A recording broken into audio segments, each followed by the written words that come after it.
Sometimes the most precious moments happen when we're not looking for them. When David Martinez knelt down to fix his daughter's bicycle on a quiet Tuesday evening, he had no idea that simple act of love would change two families forever. David works construction during the day and fixes anything he can at night to make ends meet. His 8-year-old daughter, Sophia, believes her daddy can repair the whole world with his gentle hands and patient heart. Across the fence, little Lucy Thompson watches through the chain links, fascinated by this father who has time for broken things. Lucy's mother, Rachel, works 2 jobs and rarely has a moment to breathe, let alone fix bicycles. When she comes home exhausted from her evening shift, she finds her daughter staring at their neighbor with pure wonder. That's when Lucy asks the question that changes everything. "Mummy, why don't you marry the nice man who fixes things?" But can a child's innocent wish really heal 2 broken hearts? Before we jump back in, tell us where you're tuning in from, and if this story touches you, make sure you're subscribed, because tomorrow I've saved something extra special for you. The morning sun cast long shadows across Maple Street as David Martinez loaded his battered pickup truck with tools that had seen better decades. His weathered toolbox sat in the passenger seat, a collection of hammers, wrenches, and screwdrivers passed down from his father, each one worn smooth by years of honest work. The metal box bore scratches and dents like battle scars, but every tool inside still served its purpose faithfully. "Daddy, can we work on my bike when you get home?" Sophia called from the front steps of their small duplex apartment. At 8 years old, she possessed an unshakable faith that her father could fix anything broken in this world. Her dark eyes sparkled with the same warmth that had drawn him to her mother years ago, before cancer stole that light away. "Of course, mija," David replied, his voice carrying the gentle patience that had become his trademark. "But remember what I always tell you about broken things. They just need someone who cares enough to make them work again," Sophia recited, grinning as she bounced on her toes. David smiled, though something heavy settled in his chest as he drove away. The truth was more complicated than his 8-year-old daughter understood. Sometimes caring wasn't enough. Sometimes the parts were too damaged, or the cost of repair exceeded what a person could afford. He'd learned this lesson 3 years ago, when Maria's medical bills began arriving faster than his construction wages could cover them. The debt still followed him like a shadow, $37,000 in medical expenses that insurance wouldn't touch. Credit cards maxed out, payment plans that barely made a dent in the principal, and collection notices that arrived with mechanical regularity. David had grown skilled at opening them without Sophia noticing, filing them away in a shoebox under his bed, where dreams went to die. But he never let his daughter see the worry lines that had etched themselves deeper around his eyes, or the way he calculated every grocery purchase twice before reaching the checkout counter. Sophia's world remained full of possibility, and David intended to keep it that way for as long as humanly possible. Their apartment reflected this careful balance between reality and hope. The furniture came from thrift stores and garage sales, but Sophia's drawings decorated every wall with the vibrancy of a child's imagination. The kitchen table wobbled slightly. David had been meaning to fix it for months, but it held their nightly homework sessions and weekend art projects without complaint. Sophia's bedroom was a sanctuary of stuffed animals and library books, proof that love could transform any space into something magical. Across the narrow backyard, separated by a chain-link fence that had seen better years, lived another family navigating their own delicate balance. Rachel Thompson had been awake since 4:30 that morning, preparing for her shift at Mel's Diner downtown. At 28, she moved with the efficient grace of someone who had learned to accomplish twice as much in half the time. Her hands, though soft when she tucked Lucy into bed each night, bore the calluses of someone who scrubbed floors and carried heavy trays for 10 hours at a stretch. The diner job paid decent tips when the lunch crowd was generous, but it wasn't enough to support 2 people in this economy. That's why Rachel also cleaned office buildings on weekends, mopping floors and emptying trash cans, while other families enjoyed their days off together. By Sunday evening, exhaustion settled into her bones like an old friend, but Monday always came anyway. Lucy Thompson, at 6 years old, possessed the quiet observation skills of a child who had learned to entertain herself. While other kids her age threw tantrums when parents said no, Lucy had internalized the weight of their circumstances without fully understanding them. She knew Mummy worked hard, that money was tight, and that asking for things sometimes made the tired lines around her mother's eyes grow deeper. Their apartment was smaller than David and Sophia's, with a living room that doubled as Lucy's play area after the coffee table was pushed aside. Rachel had painted the walls a cheerful yellow when they first moved in, determined to create brightness even when the budget allowed for little else. Lucy's artwork joined her mother's efforts, covering the refrigerator and bathroom mirror with crayon masterpieces that transformed their modest space into a gallery of hope. But there were empty spaces too, the spot on the living room wall where a family photo should hang, the second bedroom that remained unfurnished because they couldn't afford a proper guest room, the silence that settled over dinner when Lucy asked questions about fathers and families that looked different from theirs. Rachel's ex-husband had disappeared 18 months ago, leaving behind child support payments that never materialized and promises that proved as insubstantial as morning mist. She'd stopped checking her phone for messages from him, stopped explaining to Lucy why Daddy didn't call on birthdays. Some wounds healed better when you stopped picking at them. The neighborhood around them had its own rhythm, established by years of families coming and going like seasons. Maple Street wasn't the kind of place featured in home magazines, but it possessed something more valuable than perfect landscaping. The quiet solidarity of people who understood struggle without needing to discuss it. Mrs. Rodriguez from 2 houses down always had extra vegetables from her garden. The Johnsons across the street kept an eye on everyone's kids during summer afternoons. When old Mr. Patterson's furnace died last winter, 3 neighbors showed up with space heaters and casseroles without being asked. These weren't grand gestures of charity, but the small kindnesses that made survival possible. David had become part of this informal network over the past 2 years, fixing leaky faucets for elderly neighbors who couldn't afford plumbers, helping younger families move furniture up narrow staircases, teaching teenage boys how to change oil in beat-up cars. He never asked for payment, though sometimes people left groceries on his doorstep or insisted Sophia keep the cookies they'd baked for the recipe testing. Rachel had noticed these acts of quiet generosity from her kitchen window. She watched David spend Saturday mornings repairing Mrs. Patterson's front steps, saw him teaching the Martinez twins how to ride bicycles in the empty parking lot behind the corner store. There was something steady about him, something reliable that she'd forgotten existed in men. But Rachel had learned to be cautious about her observations. Attraction felt dangerous when you were responsible for a small person who had already experienced too much disappointment. Better to keep interactions polite but distant, to appreciate good neighbors from the safety of your own yard. That's why she'd been surprised when Lucy began asking questions about the man who fixes things. Her daughter had been watching their neighbors with the intensity of a nature documentary filmmaker, cataloging David's patience with Sophia's endless questions, his gentle way of explaining how mechanical things worked. He never gets mad, Lucy had observed one evening as they watched through their kitchen window. Even when she drops the screws, he just picks them up and shows her again.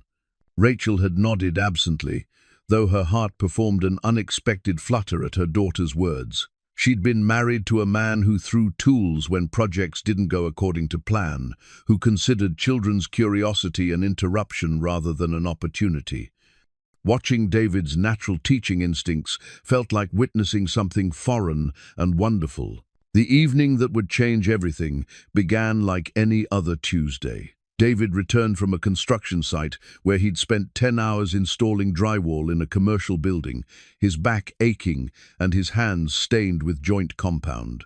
Sophia greeted him at the door with the boundless energy that had somehow survived their circumstances intact. "Daddy, my bike chain came off again, and I tried to fix it like you showed me, but it's really tangled this time."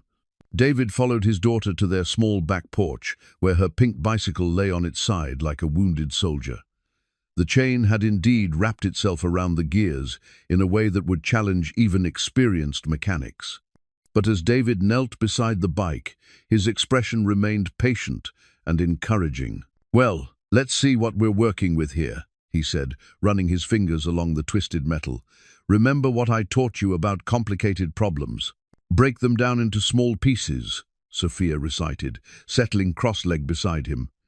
"And don't get frustrated when something looks harder than it really is." Across the fence, a small face appeared at the gap in the chain links. Lucy Thompson, drawn by the sound of voices and the promise of watching someone fix something broken.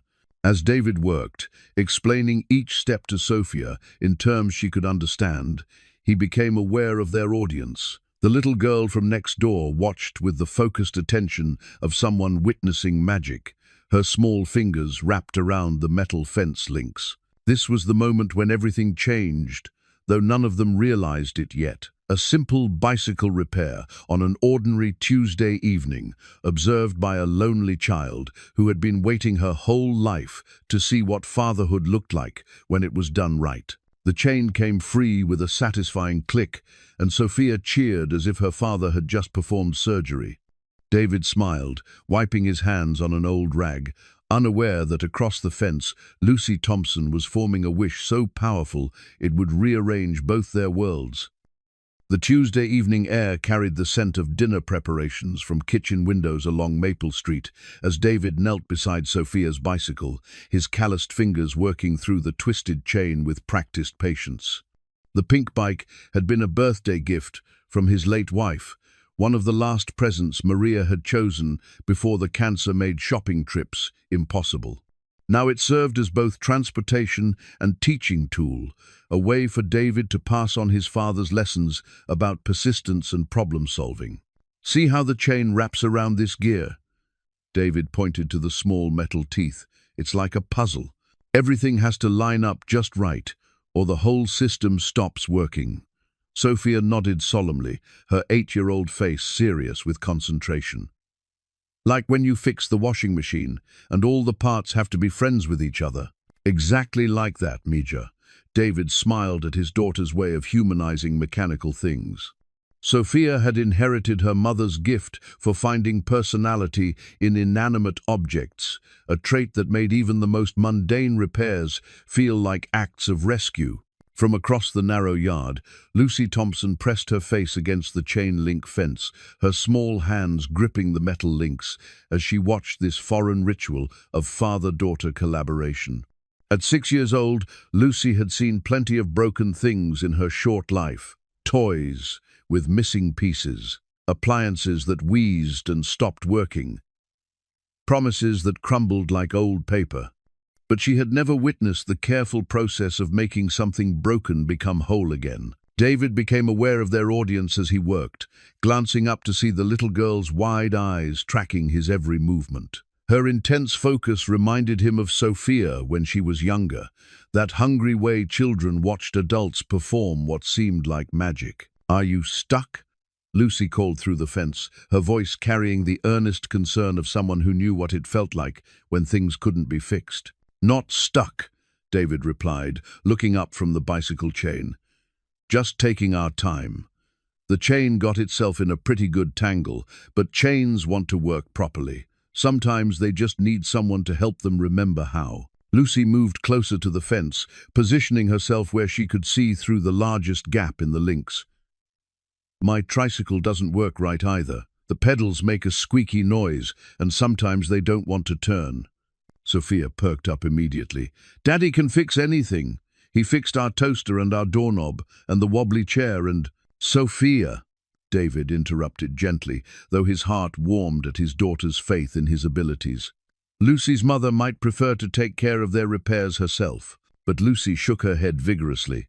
"Mommy doesn't know how to fix things. She says we'll get someone to look at it when we have extra money, but we never have extra money." The simple honesty in the child's words hit David like a physical blow. He recognized the careful way Lucy had learned to speak about money, the same protective language Sophia sometimes used when discussing things they couldn't afford. It was the vocabulary of children who had learned too early that wanting and having were different things. "Well," David said carefully, "maybe I could take a look at your tricycle sometime, if your mummy says it's okay." Lucy's face lit up like Christmas morning. "Really? You would do that?" Before David could respond, the sound of tired footsteps on gravel announced Rachel Thompson's return from her evening shift at the diner. She appeared around the corner of their duplex, her uniform wrinkled and her dark hair escaped from its ponytail. But her face softened when she saw her daughter's excitement. "Lucy, honey, are you bothering the neighbors?" "I'm watching Daddy fix Sophia's bike," Lucy announced, as if this were the most natural thing in the world. "And he said maybe he could fix my tricycle too, if you say it's okay." Rachel's cheeks flushed as she took in the scene, her daughter pressed against the fence, the man kneeling beside his own child's bicycle, both of them looking up at her with expressions of friendly welcome. She felt suddenly aware of her appearance after a long shift, of the way her uniform smelled like coffee and French fries, of the exhaustion that probably showed around her eyes. "Oh, you really don't need to," Rachel began, but David was already standing, wiping his hands on an old rag. "It's no trouble," he said, his voice carrying the easy warmth that had drawn their neighbors to trust him with their own repair needs. "I enjoy working on mechanical things, and it would give the girls a chance to play together." Sophia bounced on her toes. "Lucy could come over and watch. I could show her how chains work and how gears fit together. And, Sophia, breathe." David laughed, placing a gentle hand on his daughter's shoulder. "Let's not overwhelm anyone." But Lucy was already turning to her mother with pleading eyes. "Can I, Mummy? Can I bring my tricycle over so the fixing man can make it not squeaky?" Rachel found herself caught between pride and practicality. They couldn't afford to pay for repairs, but accepting charity felt like admitting defeat. Yet watching her daughter's excitement was like seeing sunlight break through clouds that had been gathering for months. "I don't want to impose," Rachel said finally. "And I should probably mention that I can't really pay you for your time right now." "I wouldn't accept payment anyway," David interrupted gently. "Neighbors help neighbors. That's how communities work." The simple statement hung in the air between them, loaded with implications neither adult was quite ready to examine. Rachel studied David's face, searching for hidden motives or expectations, but found only genuine kindness and the slightly awkward posture of a man trying not to overstep boundaries. "Mommy," Lucy said, tugging on Rachel's uniform skirt, "say yes, please say yes." That's when it happened, the moment that would be replayed in both families' memories for years to come.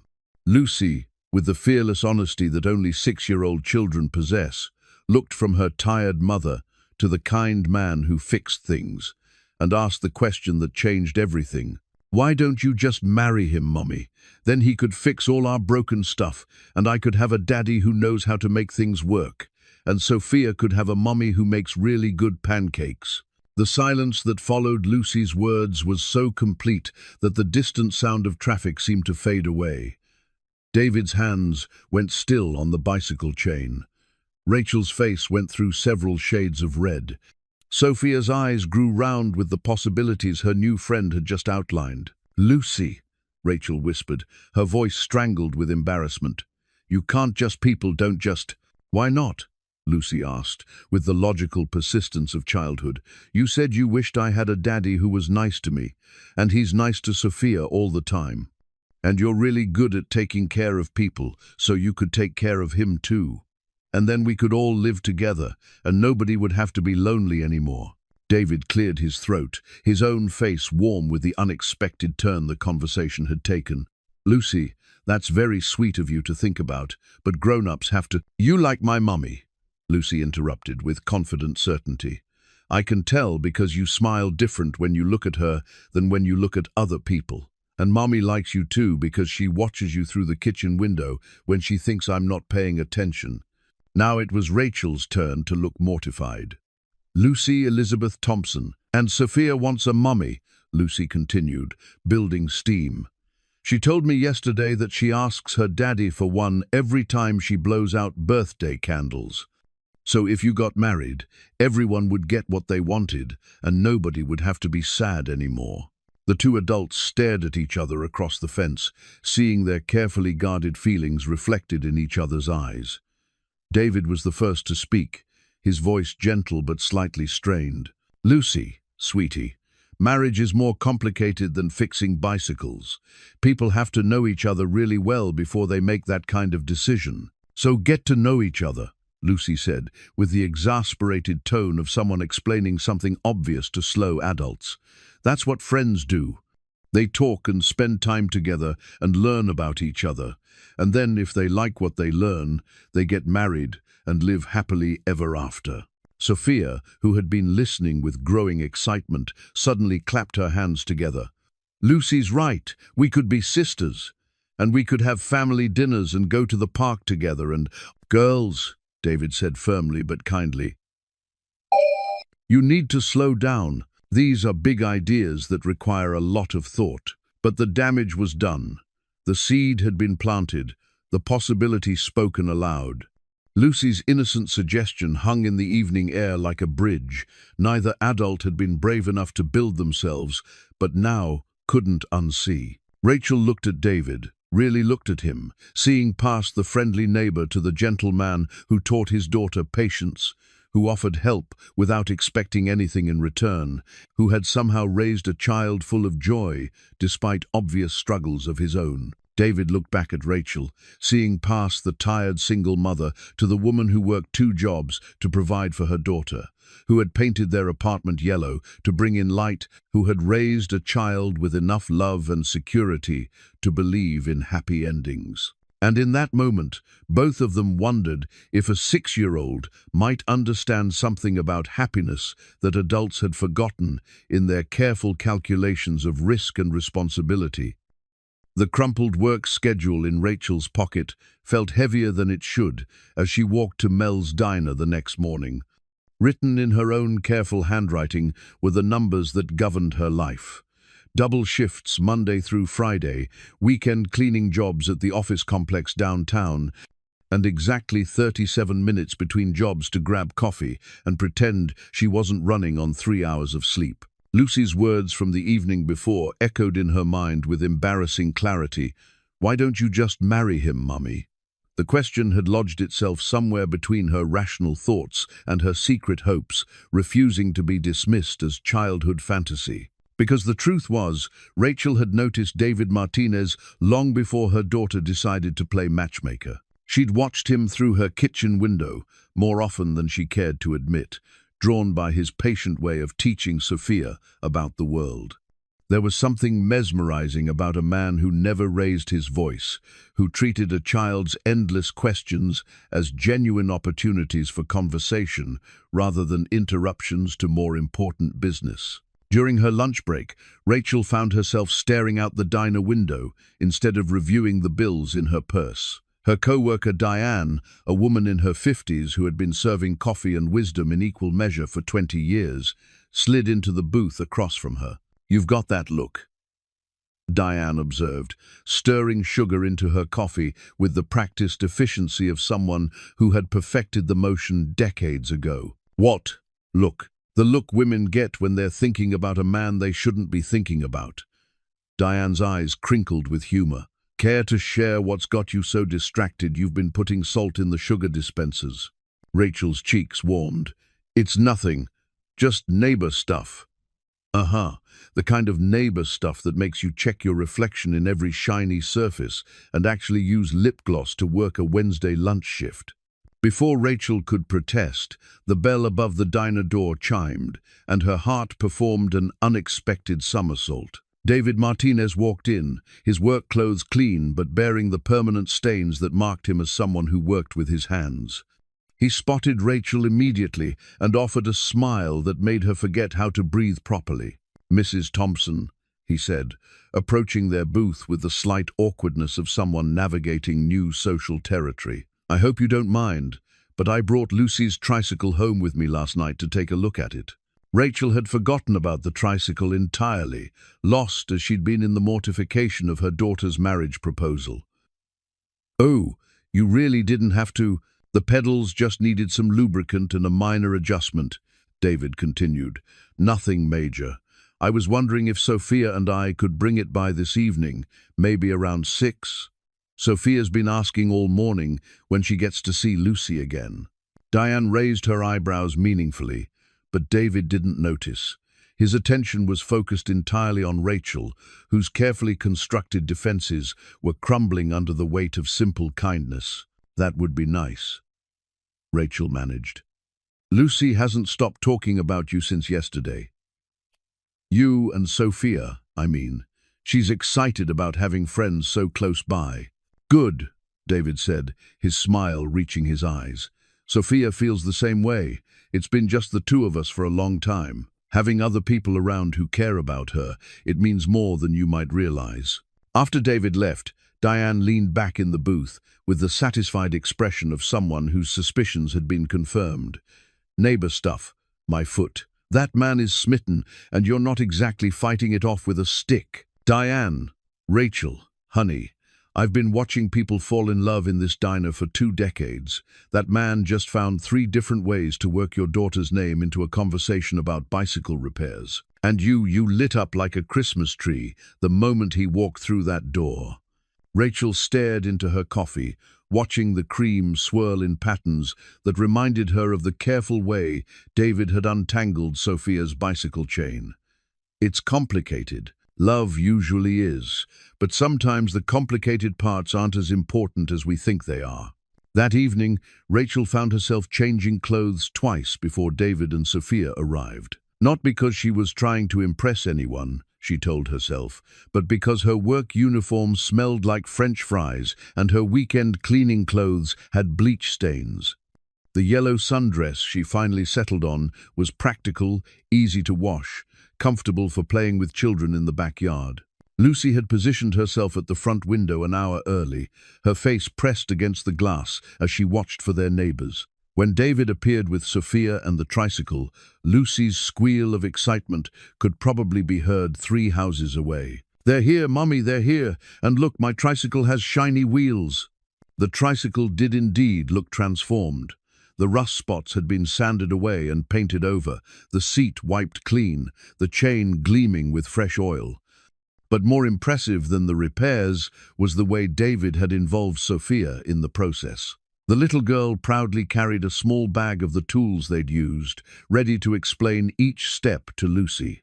"Daddy showed me how to take apart the pedals," Sophia announced as soon as they'd gathered in the backyard.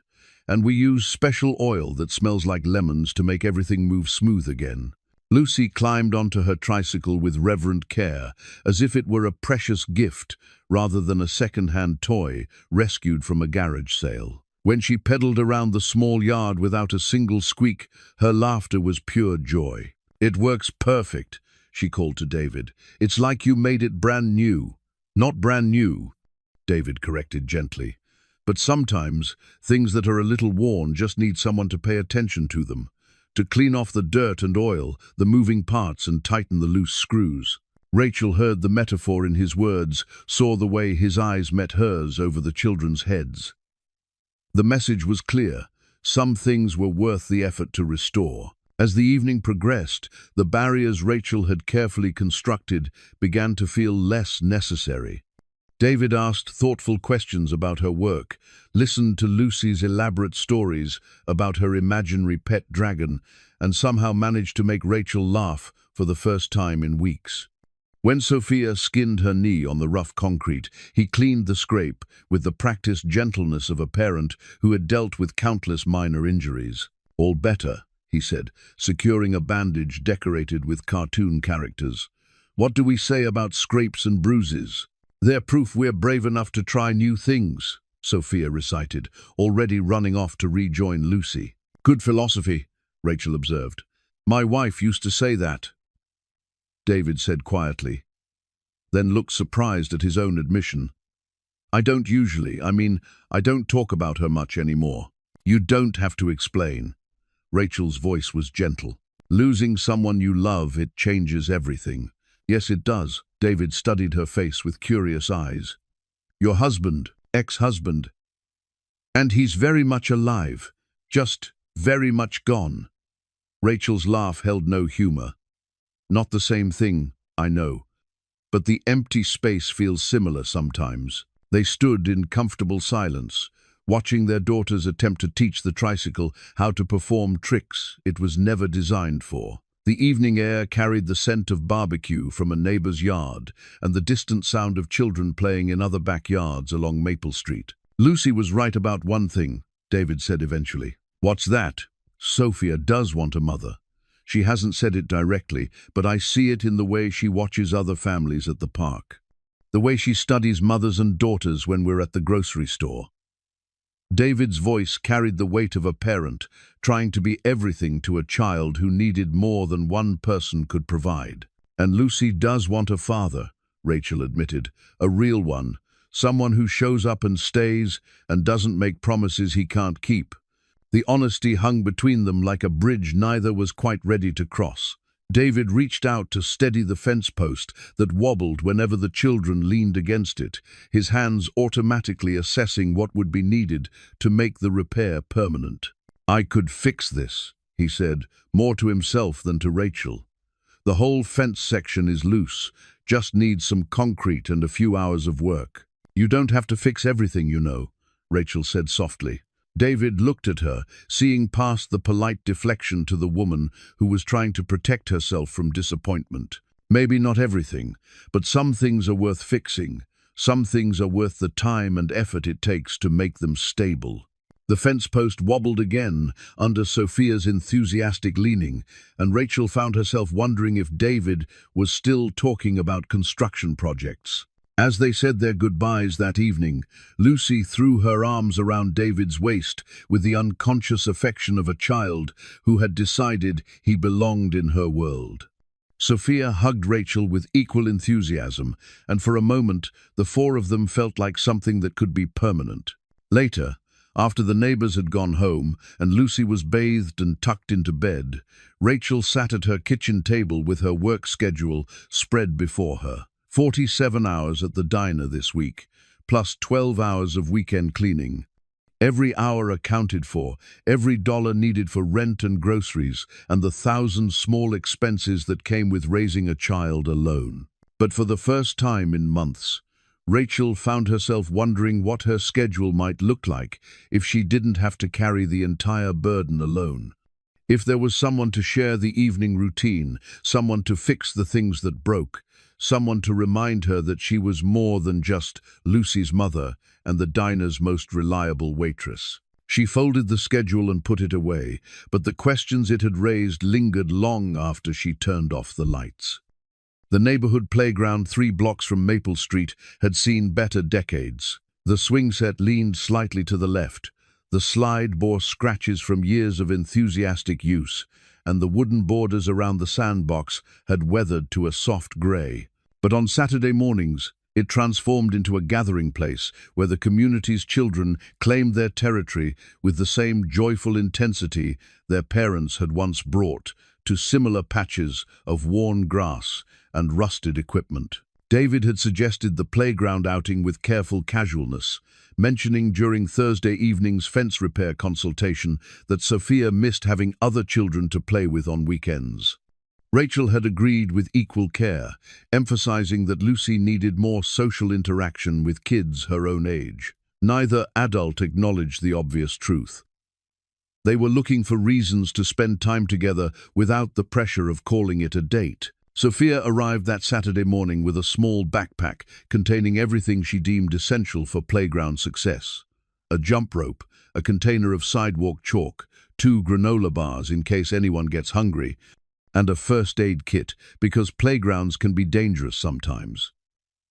Her preparation was thorough and endearing, the careful planning of a child who had learned that adventures went better when you thought ahead. Lucy met them at the playground entrance with her own preparations, a small notebook for recording important discoveries, a magnifying glass from a detective kit, and a pocket full of interesting rocks she'd collected throughout the week. The two girls compared their supplies with the seriousness of explorers planning an expedition to uncharted territory. "We should check all the equipment first," Sophia announced, assuming the role of older sister with natural authority. "Make sure everything is safe before we start playing." Rachel and David followed their daughters through the playground inspection, watching as the girls tested swings for stability, examined the slide for sharp edges, and declared the monkey bars probably okay, but we should be extra careful.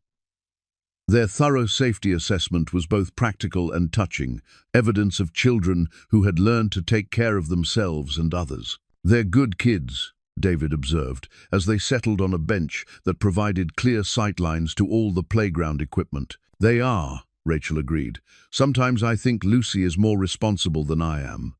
Sophia definitely keeps me organized. She makes lists of things that need fixing around the apartment, schedules our weekend activities, reminds me about library due dates."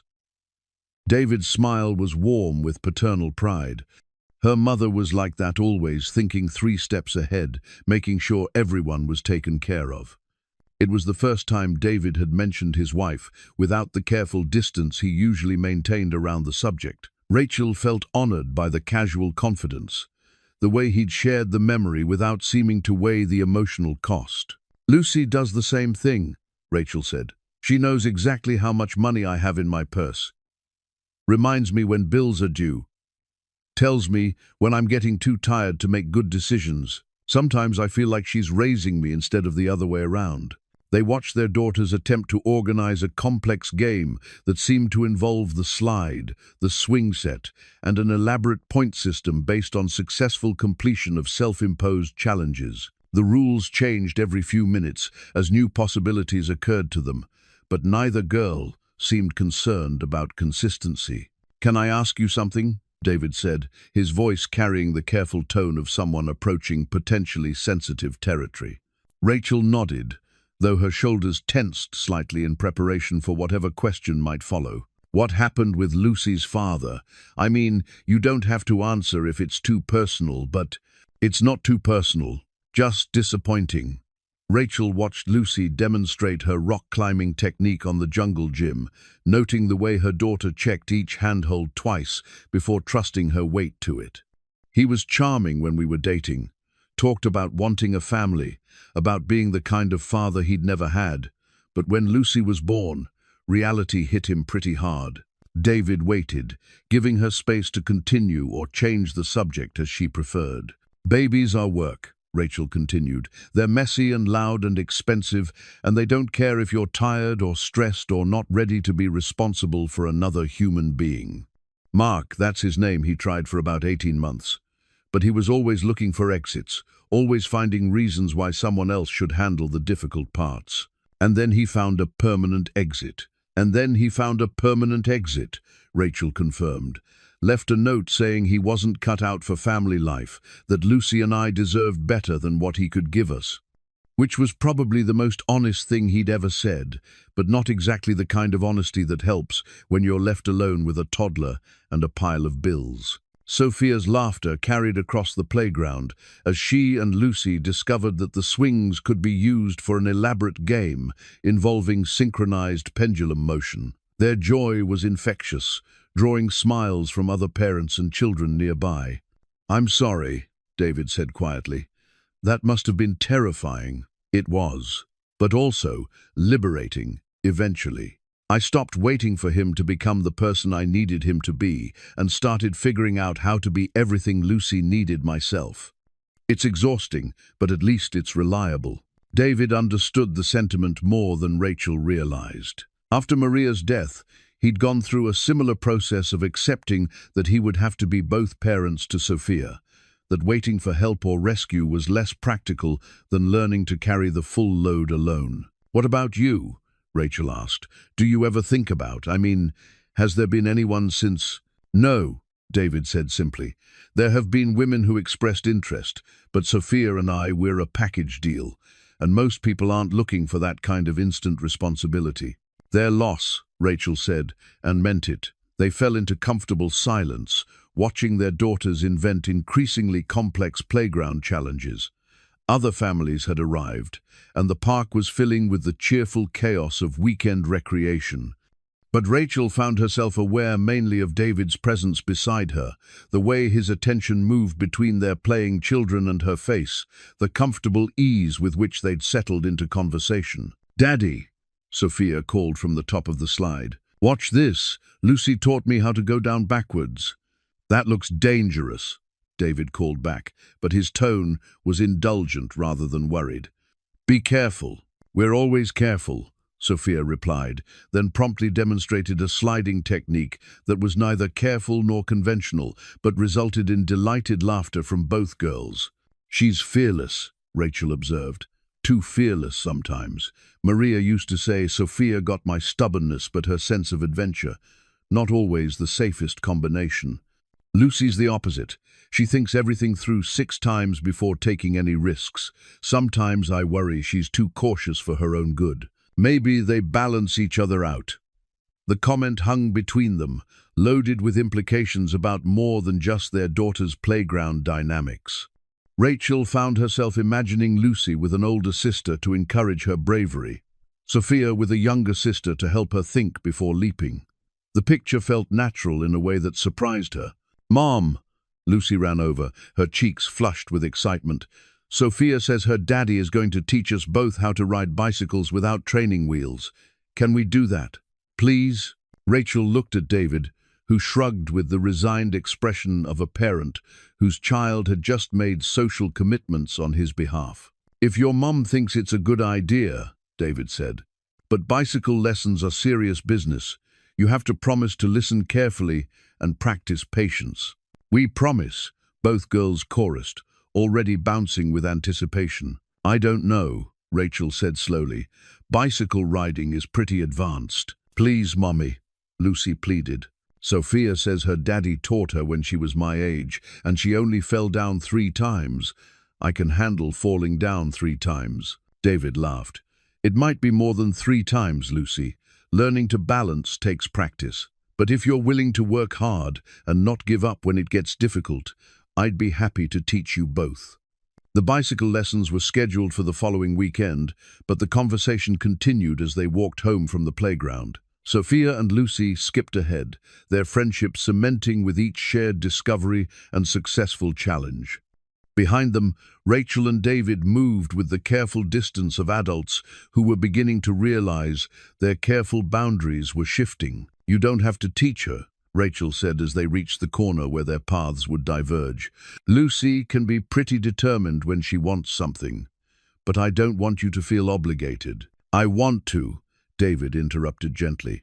"Sophia's been asking for someone to practice with, and Lucy seems like she'd be a good student. Besides, it'll give us adults an excuse to spend more time together." The honesty in his words made Rachel's heart perform that familiar flutter. She looked at David, really looked at him, seeing past the careful neighbor relationship to the man who had just admitted he wanted to spend more time with her. "I'd like that," she said simply. And in that moment, standing on the corner of Maple Street, with their daughter's laughter echoing behind them, both adults acknowledged that whatever was growing between their families had moved beyond simple neighborly kindness into something that felt very much like the beginning of love. Sophia's school art project sat on the kitchen table like a small declaration of hope, its construction paper branches reaching across the page in careful brown crayon strokes. The assignment had been simple: create a family tree showing 3 generations of relatives. But Sophia's interpretation revealed the complexity of her 8-year-old heart. The main trunk bore the traditional branches for grandparents, parents, and children. But extending from her own small figure, drawn in purple crayon, was an additional branch reaching toward the edge of the paper. In careful block letters, Sophia had written, "Lucy, almost sister," and below that, connected by a dotted line that suggested tentative possibility, "Rachel, maybe Mom." David discovered the project when he arrived home from work Tuesday evening. Tired from a day spent installing kitchen cabinets in a house that cost more than he'd earn in 5 years. Sophia was at the kitchen table working on homework, her tongue poking out in concentration as she practiced cursive letters. "What's this?" David asked, settling into the chair beside his daughter and studying the family tree with growing concern. "My family tree for Mrs. Patterson's class," Sophia said without looking up from her handwriting practice. "We have to present it tomorrow and explain all the people." David examined the artwork more carefully, noting the way Sophia had drawn Rachel's figure slightly larger than her own, positioned protectively between Sophia and Lucy's smaller form. The three female figures held hands in a chain of connection that somehow managed to include David's own figure without crowding him out of the picture. "Sophia, sweetheart, you can't tell your class that Rachel is your mother." Sophia's pencil paused mid-letter. "I didn't say she was my real mom. I said, maybe mom." "That's different. But it might confuse people. Rachel is our friend and neighbor, but she's not part of our family in the way this project is asking about." "Why not?" Sophia's voice carried the direct challenge that 8-year-old children wielded when adult logic failed to align with their understanding of the world. "We eat dinner together sometimes. She helps me with homework when you're working late. She knows how I like my sandwiches cut and that I'm scared of thunderstorms. That sounds like family to me." David felt his carefully constructed boundaries beginning to crumble under his daughter's relentless honesty. Over the past few weeks, the lines between neighbor and family had indeed become blurred. Rachel had picked Sophia up from school twice when construction delays kept him past pickup time. Sophia had spent Sunday afternoon at Rachel's apartment, helping Lucy bake cookies while Rachel taught her how to measure ingredients properly. "It's more complicated than that, Mija. Adults have to..." "Have to what?" Sophia set down her pencil and turned to face her father with the serious expression that always preceded her most difficult questions. "Have to wait for permission to care about people. Have to pretend they don't want things that would make everyone happy?" Before David could formulate an answer that would satisfy an 8-year-old's logic without encouraging false hopes, the phone rang. Sophia jumped up to answer it, her voice brightening immediately. "Hi, Lucy. Yes, I finished the math homework. Did you remember to study the spelling words?" Sophia paused, listening. "Oh no, that's terrible. Hold on. Let me ask my dad." Sophia covered the phone with her hand and turned to David with worried eyes. "Lucy's mom has to work a double shift tomorrow because someone called in sick. Lucy doesn't have anywhere to go after school, and she's scared about walking home alone." David knew what his daughter was asking without her having to spell it out. The elementary school had strict policies about child pickup, and 6-year-old Lucy couldn't be released to walk home unaccompanied. Rachel must be scrambling to find childcare, probably calculating whether she could afford to lose a day's wages to stay home with Lucy. "Tell Lucy she can come home with you tomorrow," David said, making the decision with his heart rather than his head. "I'll call the school and get Rachel added to your pickup list so she can collect Lucy when her shift ends." Sophia's smile could have powered the neighborhood. She relayed the message to Lucy with barely contained excitement, then hung up the phone and launched herself into David's arms with the force of a small hurricane. "Thank you, Daddy. You're the best dad in the whole world." As David held his daughter, breathing in the familiar scent of her strawberry shampoo and feeling her complete trust in his ability to solve problems, he wondered when caring for Lucy Thompson had become as natural as caring for Sophia. When had Rachel's relief become as important to him as his own daughter's happiness? That evening, after Sophia had gone to bed, David found himself staring at the family tree project. His daughter's innocent addition of Rachel and Lucy to their family structure felt both presumptuous and perfectly logical. Children saw the world in simpler terms. People who cared for each other were family, regardless of legal documents or official ceremonies. The next morning brought the kind of chaos that tested every parent's organizational skills. Sophia couldn't find her favorite sweater. The coffee maker chose that morning to break down completely, and David discovered he was out of milk for cereal, just as Sophia announced she absolutely had to have cereal for breakfast, or her entire day would be ruined. A knock at the door provided rescue in the form of Rachel Thompson, holding a small carton of milk and wearing the apologetic smile of someone who was about to ask for a significant favor. "I heard Sophia mention yesterday that you sometimes run out of milk," Rachel said, holding up the carton. "And I wanted to thank you again for watching Lucy today. I know it's a lot to ask." "It's not a lot to ask," David interrupted, accepting the milk with gratitude that went beyond the simple gesture. "Lucy's always welcome here. Sophia's been looking forward to it since last night. I brought Lucy's emergency contact information and her after-school snack," Rachel continued, pulling folded papers from her purse with the efficiency of a mother who had learned to plan for every contingency. "She's shy around new people sometimes, but she's been talking about spending the afternoon here for weeks." David studied Rachel's face, noting the shadows under her eyes that suggested another night of insufficient sleep. Working double shifts while raising a child alone required a level of stamina that amazed him. His own struggles with single parenthood seemed manageable in comparison to the juggling act Rachel performed daily. "How long is your shift today?" 14 hours, Rachel admitted. "I'll pick Lucy up around 9 tonight, if that's okay. I know it's late for a school night." "It's fine," David said firmly. "Lucy can have dinner with us and do homework at the kitchen table with Sophia. They can probably entertain each other better than I can entertain either of them individually." Relief flooded Rachel's expression. "You're sure? I can try to find someone else." "Rachel." David's voice carried gentle authority. "We're neighbors. We help each other. That's what people do." After Rachel left for work, David found himself managing the morning routine for 2 children instead of 1.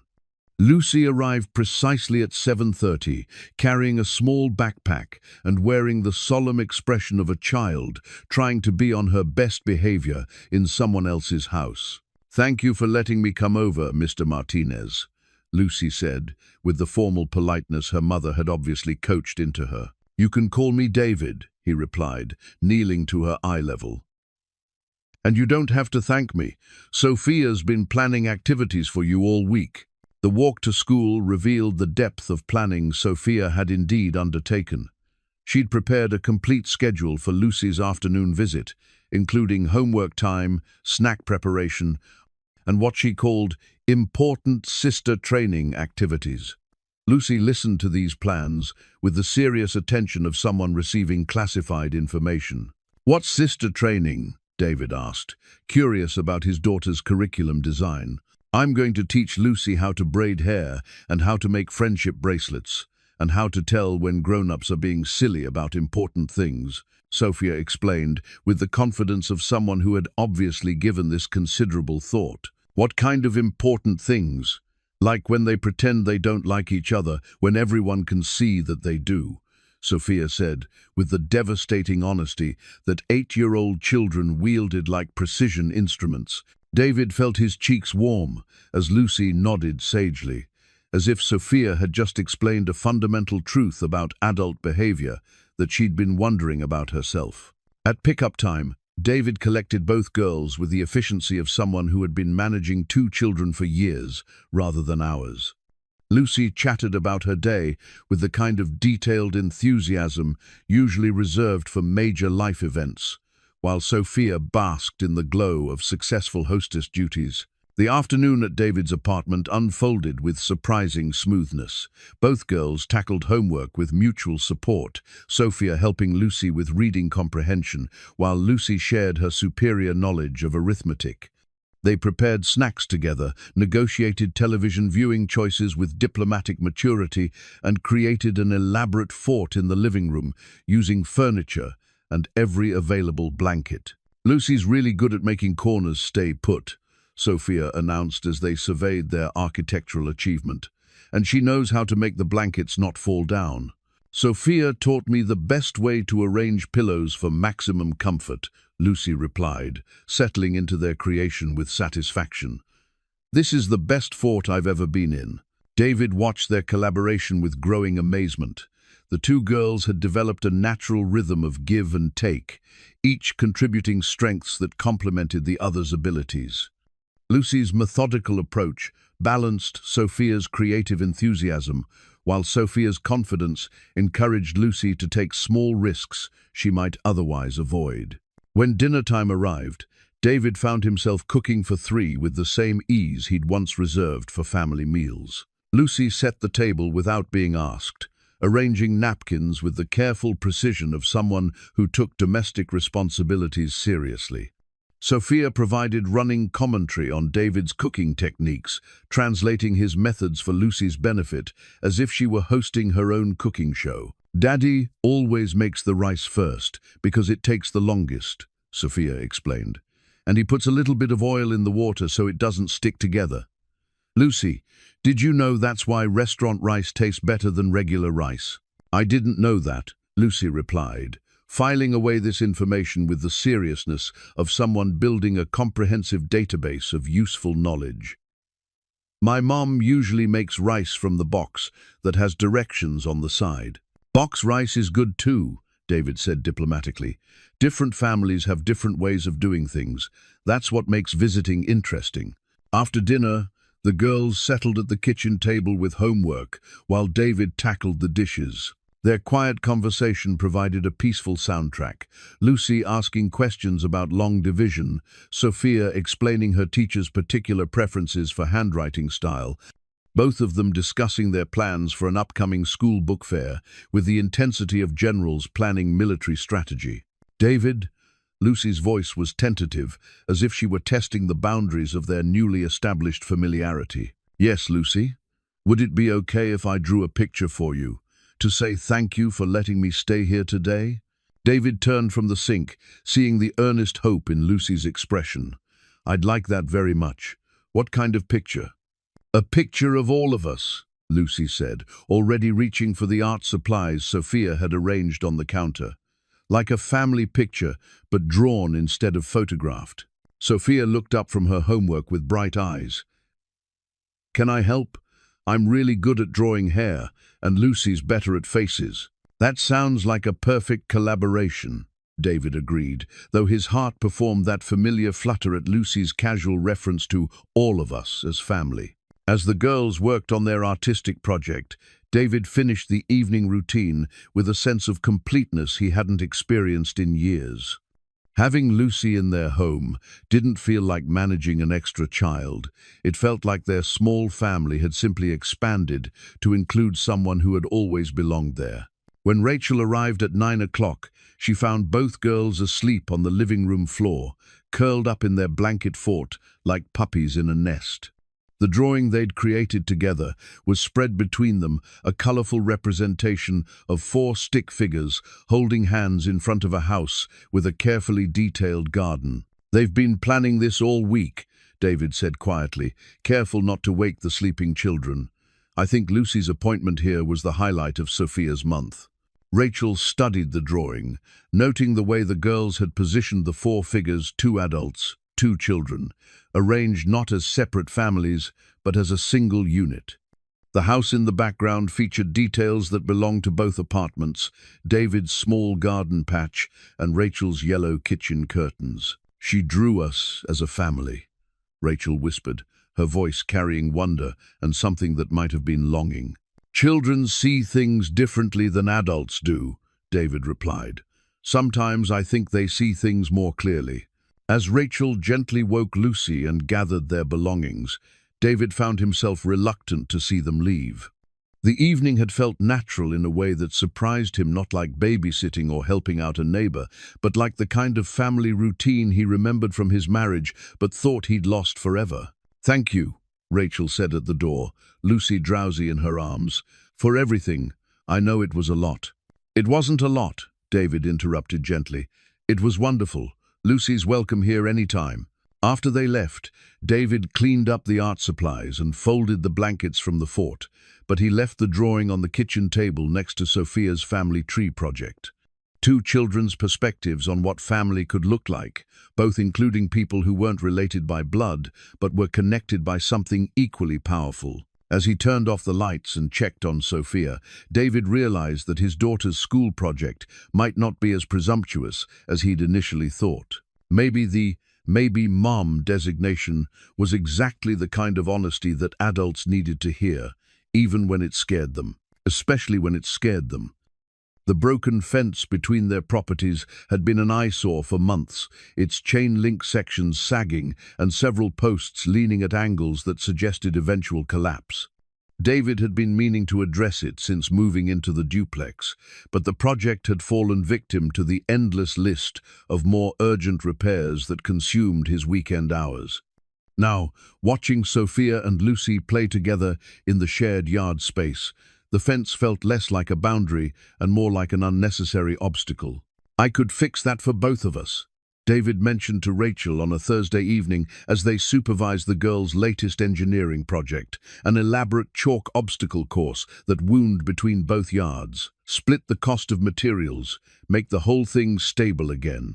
Rachel looked at the fence with the calculating expression of someone who had learned to weigh every expense against monthly budget constraints. "What would materials cost?" "Maybe $60 total. Concrete, a few replacement posts, new hardware for the gate latch." David kicked at one of the loose posts, noting how easily it shifted. "It's not safe like this. Someone's going to get hurt." $30 each, then." Rachel nodded, though David caught the slight hesitation that suggested even $30 required careful consideration. "When would you want to start?" "This Saturday, if the weather holds." Sophia's been asking to help with a big project, and Lucy seems to enjoy learning about tools and construction. The fence repair project began early Saturday morning, with both girls appointed as official assistants, complete with matching work gloves David had picked up at the hardware store. Sophia took her supervisory role seriously, explaining to Lucy the importance of safety glasses and proper tool handling, as if she were conducting a workplace orientation. "First rule," Sophia announced with the authority of someone who had clearly memorized her father's safety speeches, "is that we never use tools without asking permission. Second rule is that we always put tools back where they belong, so nobody steps on them or loses them." Lucy nodded solemnly, accepting a small hammer that was obviously intended for lightweight tasks. "What's the third rule?" "Third rule is that if you don't know what something does, you ask before you touch it. Daddy says curiosity is good, but dangerous curiosity is different from safe curiosity." David and Rachel worked side by side, digging post holes and mixing concrete, while the girls sorted hardware and fetched supplies. The rhythm of shared labor felt natural in a way that surprised both adults, Rachel anticipating which tools David needed next. David automatically steadying posts, while Rachel adjusted their alignment. "You're good at this," David observed, as Rachel expertly leveled a fence post, using techniques she'd obviously learned elsewhere. "My dad was a contractor," Rachel explained, wiping sweat from her forehead with the back of her work glove. "I spent summers helping him with small jobs when I was Lucy's age. Haven't done it in years, but apparently it comes back." Sophia's lucky to have someone else who understands tools and construction. I was starting to worry. She'd grow up thinking I was the only person in the world who knew how to fix things. Rachel laughed, the sound carrying more lightness than David had heard from her in weeks. "Lucy thinks you're some kind of repair wizard. She's been practicing saying torque wrench and Phillips head screwdriver so she can impress you with her technical vocabulary." The morning progressed with the kind of easy collaboration that made complex tasks feel simple. Both girls proved surprisingly helpful, holding posts steady while the adults worked and providing cheerful commentary on their progress. When they broke for lunch, the four of them sat on David's back steps, sharing sandwiches and surveying their work, with the satisfaction of a team that had accomplished something meaningful together. "It looks so much better already," Lucy observed, swinging her legs from the step. "More like a real fence instead of a tired fence." "Tired fence?" David asked, charmed by her description.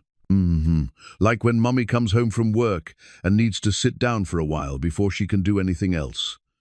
The fence was leaning over, like it needed a rest. Rachel's cheeks colored slightly at her daughter's astute observation of her evening routine, but David's expression held only understanding.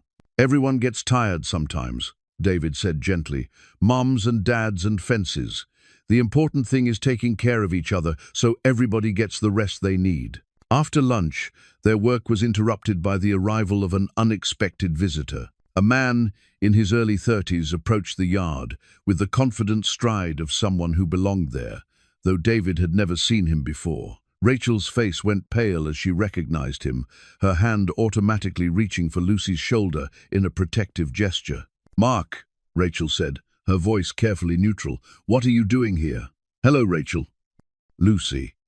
Mark Thompson studied the domestic scene with obvious surprise, the fence repair project, the work gloves, the easy familiarity between two families sharing a Saturday morning project. "I probably should have called first." Lucy moved closer to Rachel, her earlier confidence replaced by the wary uncertainty of a child confronting someone who was supposed to be familiar but felt like a stranger. David straightened from his work, his instincts immediately alert to the tension that had invaded their peaceful morning. "Lucy, sweetheart, you remember your father, don't you?" Rachel's voice carried forced brightness that didn't quite mask her discomfort. "Hi," Lucy said quietly, pressing against her mother's side with the body language of someone seeking protection. Mark crouched down to Lucy's eye level with the awkward movements of an adult who wasn't sure how to interact with children. "You've gotten so big, kiddo. I've missed you." Lucy studied her father with the direct assessment children used when deciding whether adults could be trusted. "Where have you been?" The simple question hung in the air with devastating honesty. Mark's confident expression faltered as he struggled to find an answer that would satisfy a 6-year-old's logic without revealing the complexity of his own failures.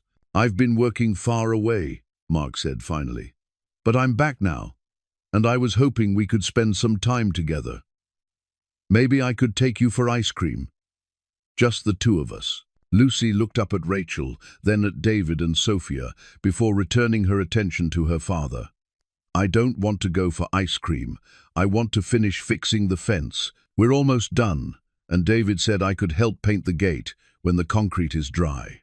David felt the weight of being caught in the middle of a family situation that had nothing to do with him, but everything to do with people he'd come to care about deeply.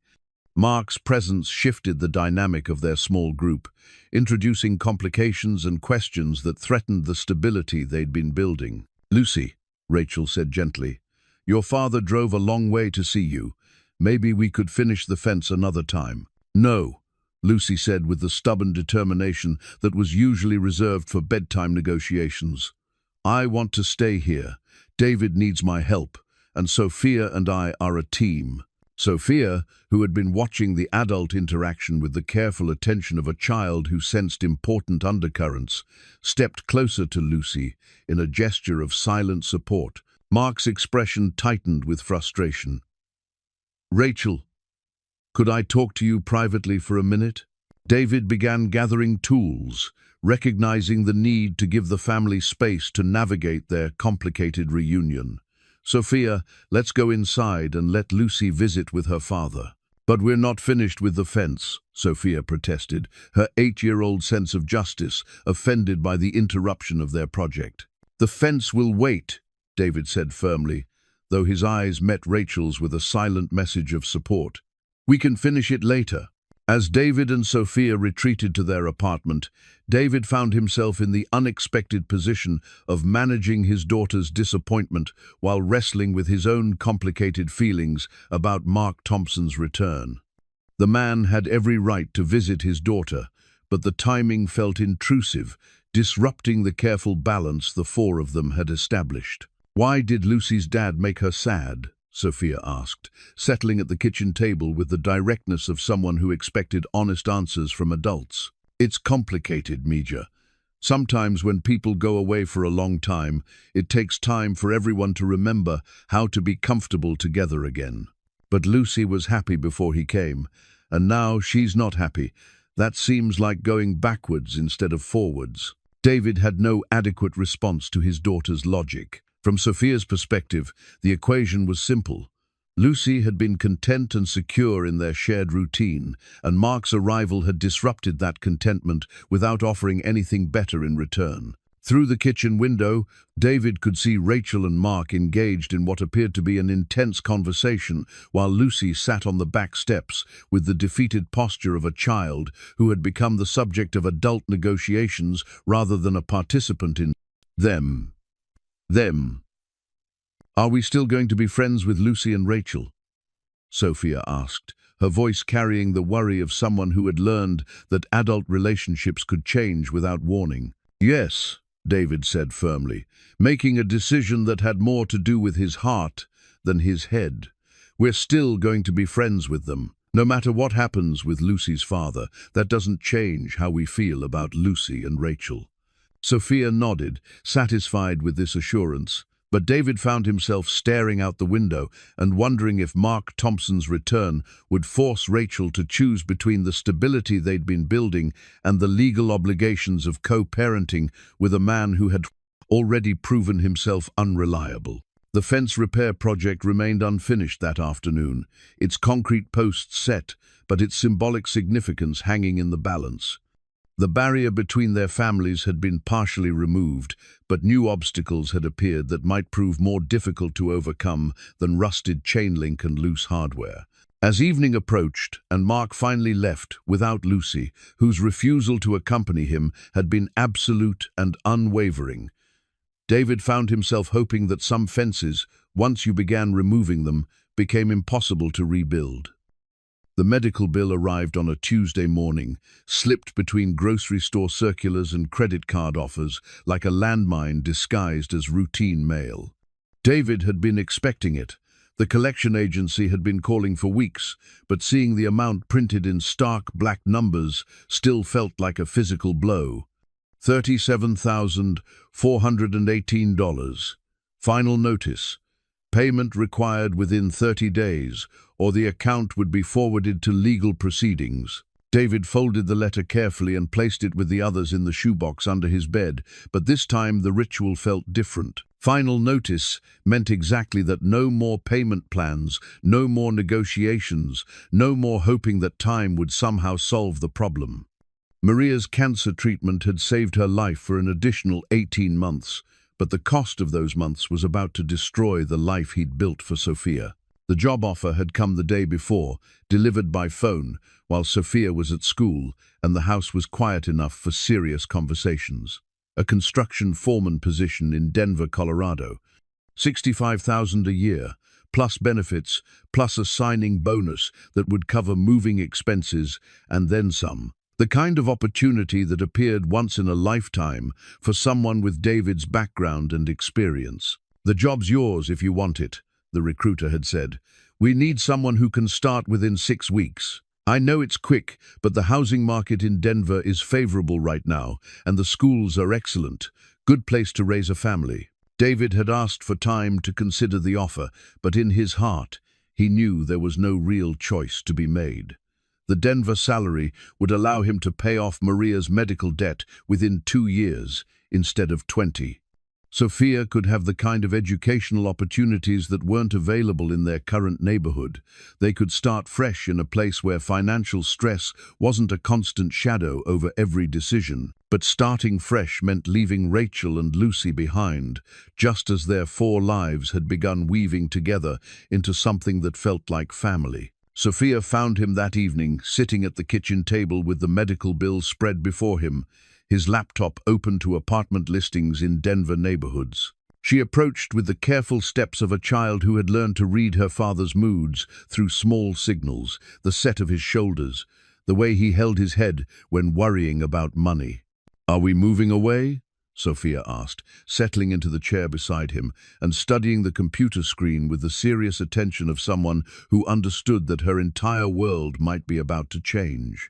David had planned to wait, to find the right time and words to explain the situation without causing unnecessary anxiety. But Sophia's direct question deserved an honest answer. "Maybe," he said quietly. "I got offered a job in Colorado. It pays a lot more money than what I make here." "Because of Mummy's hospital bills?" The question struck David like a physical blow.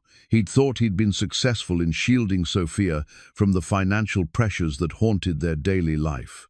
But his 8-year-old daughter had apparently been paying closer attention than he'd realized. "How do you know about hospital bills? I heard you talking to the phone people sometimes when you think I'm asleep.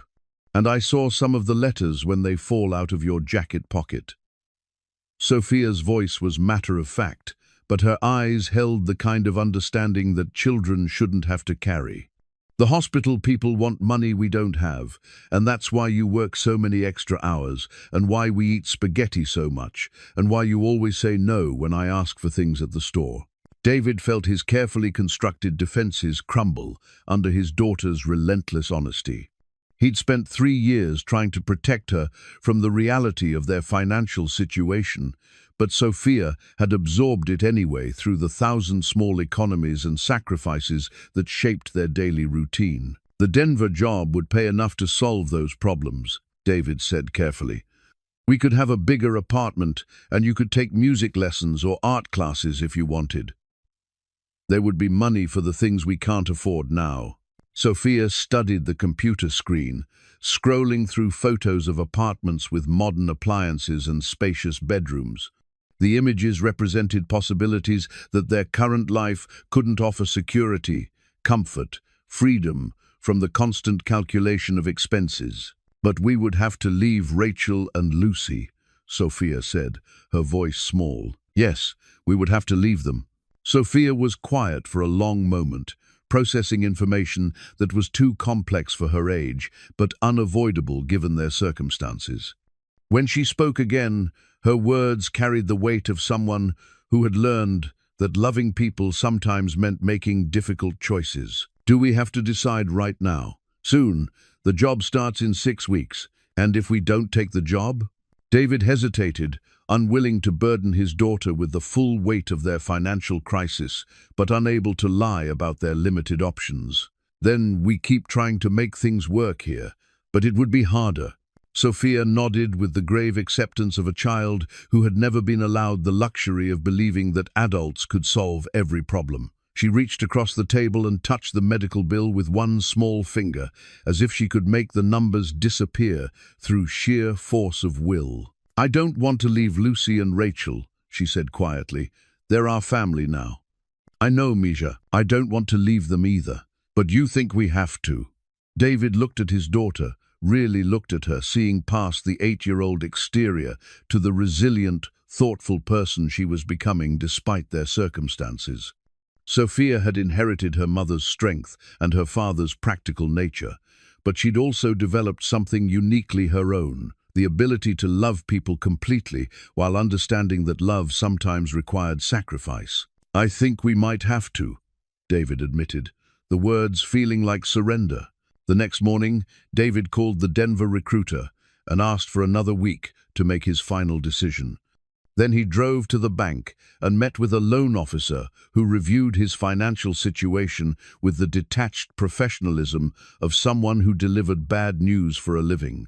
"With your current income and debt obligations, we can't extend additional credit," the officer explained, sliding David's documents back across the desk.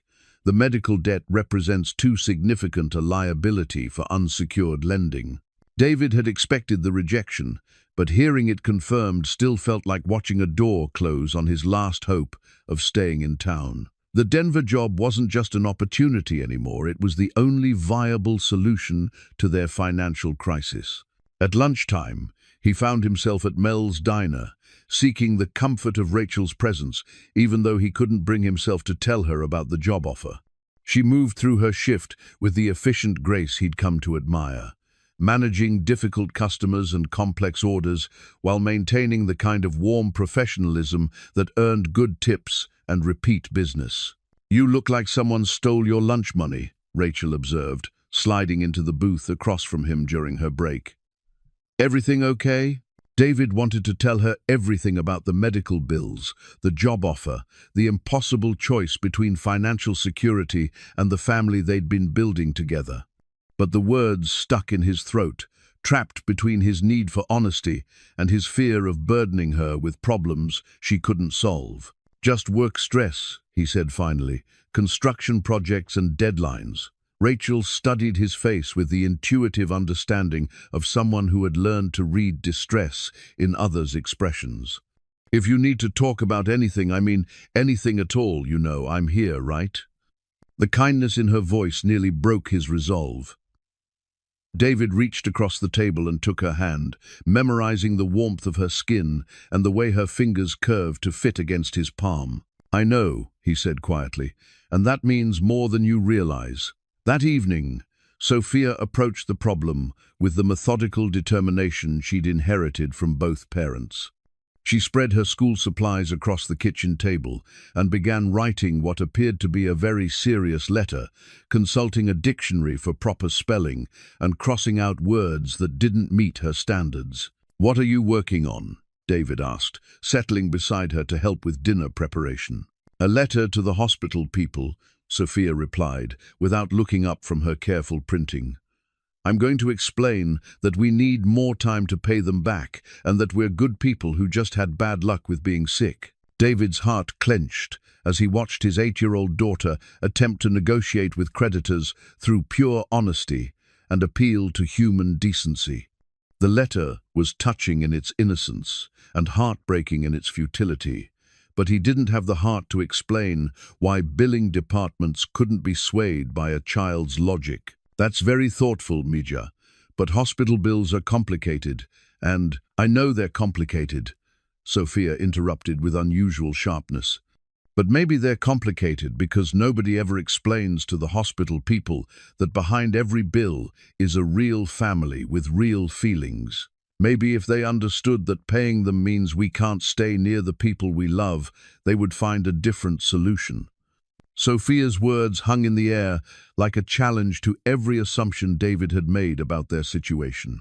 His daughter was suggesting that honesty might be more powerful than he'd given it credit for, that the community connections they'd built might matter more than the financial calculations that dominated his thinking. But even as Sophia wrote her letter with careful determination, David knew that good intentions couldn't overcome the reality of legal obligations and collection proceedings. The medical debt was a fact that couldn't be wished away, and the Denver job offer represented their only realistic escape from financial catastrophe. The choice was becoming clearer, even as it became more painful. Within a week, David would have to choose between the family he was building with Rachel and Lucy and the financial security that Sophia deserved. The most heartbreaking part was that both choices came from love. Love for his daughter's future, love for the woman who had brought joy back into their lives, love for the little girl who had become like a second daughter to him. As Sophia sealed her letter in an envelope addressed to the hospital people, important department, David wondered if there was any force in the world powerful enough to overcome the simple mathematics of debt and necessity. The medical bill in his shoebox represented more than money. It represented the difference between staying and leaving, between the family they were becoming and the family they would have to abandon. For the first time since Maria's death, David found himself wishing that love alone could solve every problem, that caring for people could somehow translate into the kind of practical solutions that banks and creditors would accept. But the Denver job offer sat on his kitchen table like a ticking clock, counting down the days until he would have to choose between his heart and his daughter's future. The mason jar appeared on the counter at Mel's Diner on a Wednesday morning, hand-labeled with Rachel's careful script. "Help a Neighbor Fund." Diane had suggested it after Rachel finally broke down and told her about David's situation. The words tumbling out between coffee refills and breakfast orders, like a dam finally giving way to overwhelming pressure.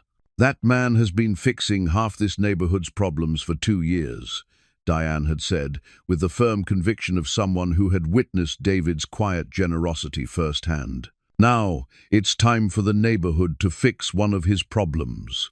Rachel had discovered David's financial crisis by accident, overhearing Sophia's tearful phone conversation with Lucy about having to move to Colorado. The little girl's explanation had been heartbreakingly direct.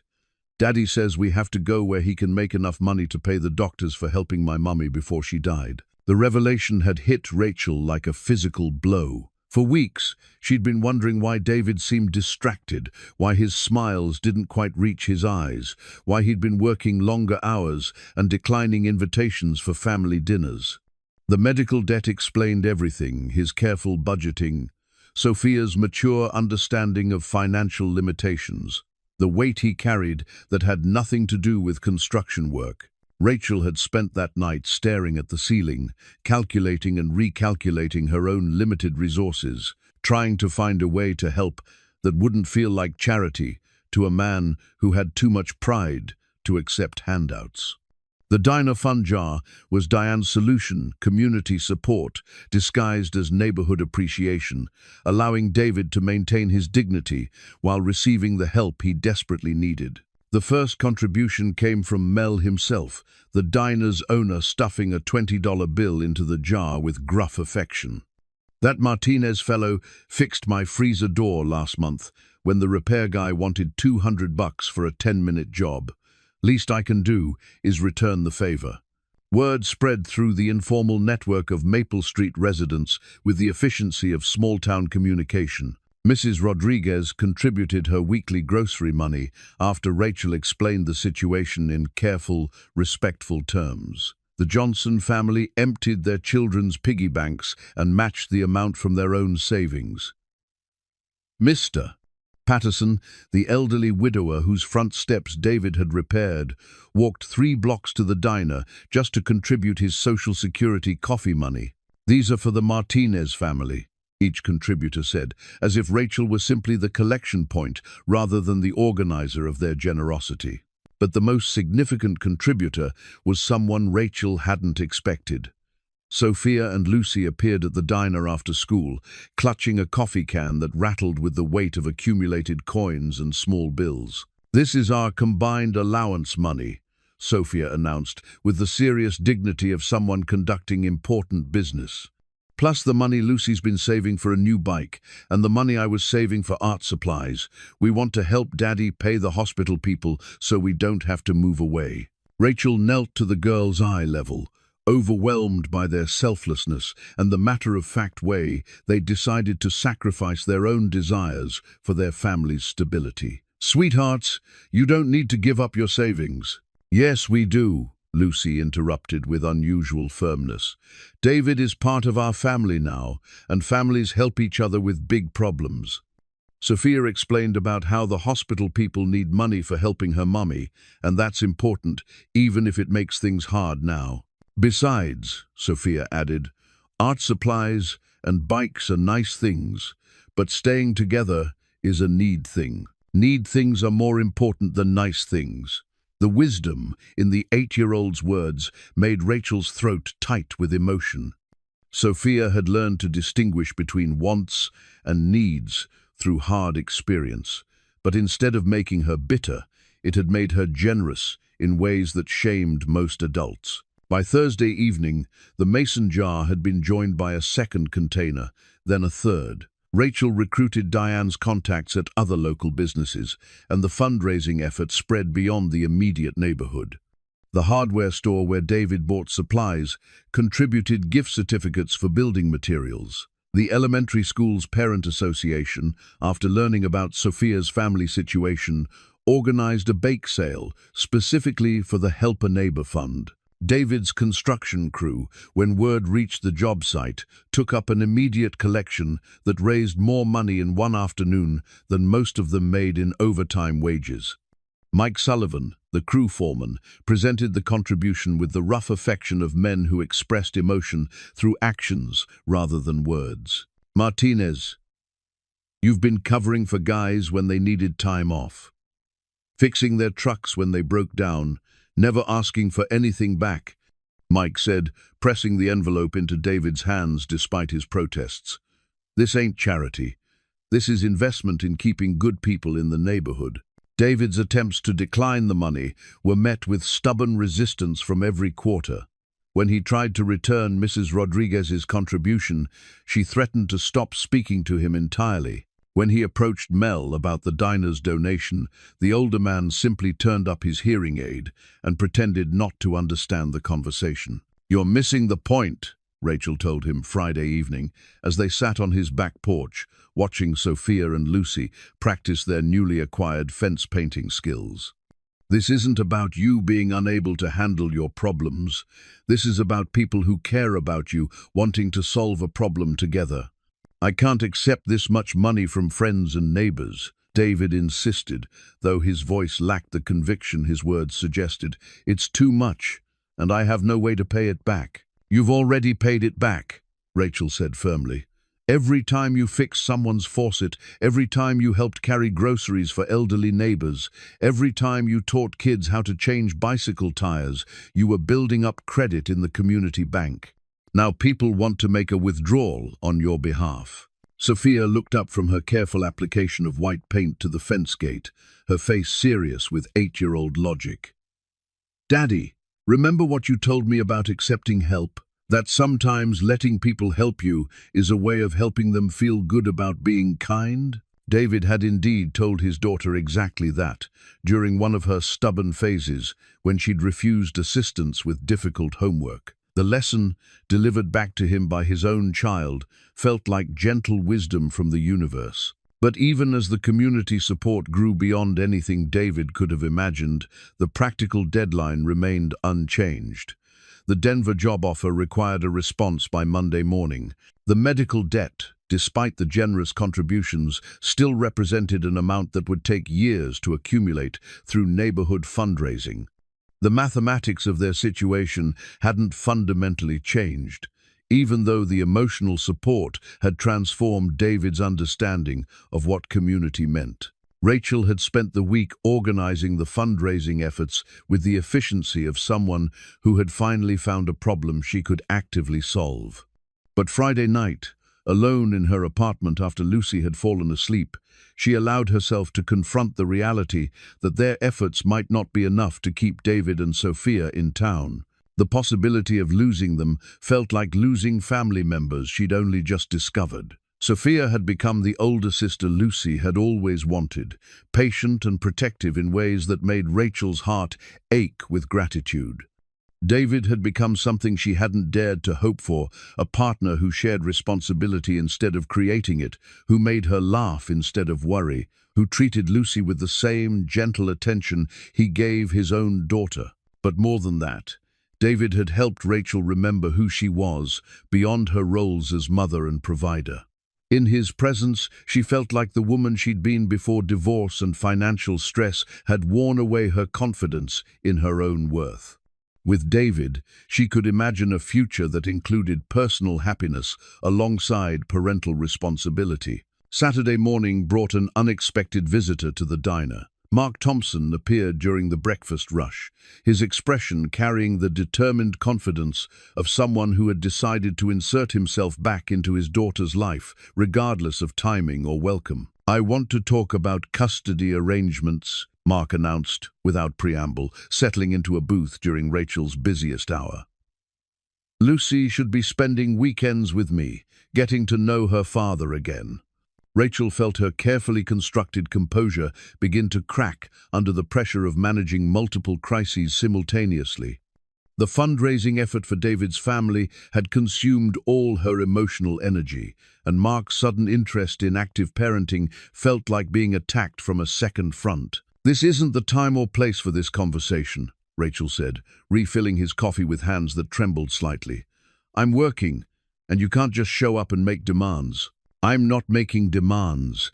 I'm asserting my rights as Lucy's father." Mark's voice carried the legal authority of someone who had obviously consulted with lawyers about his position. "I've been thinking about our family situation, and I want to be more involved in Lucy's life."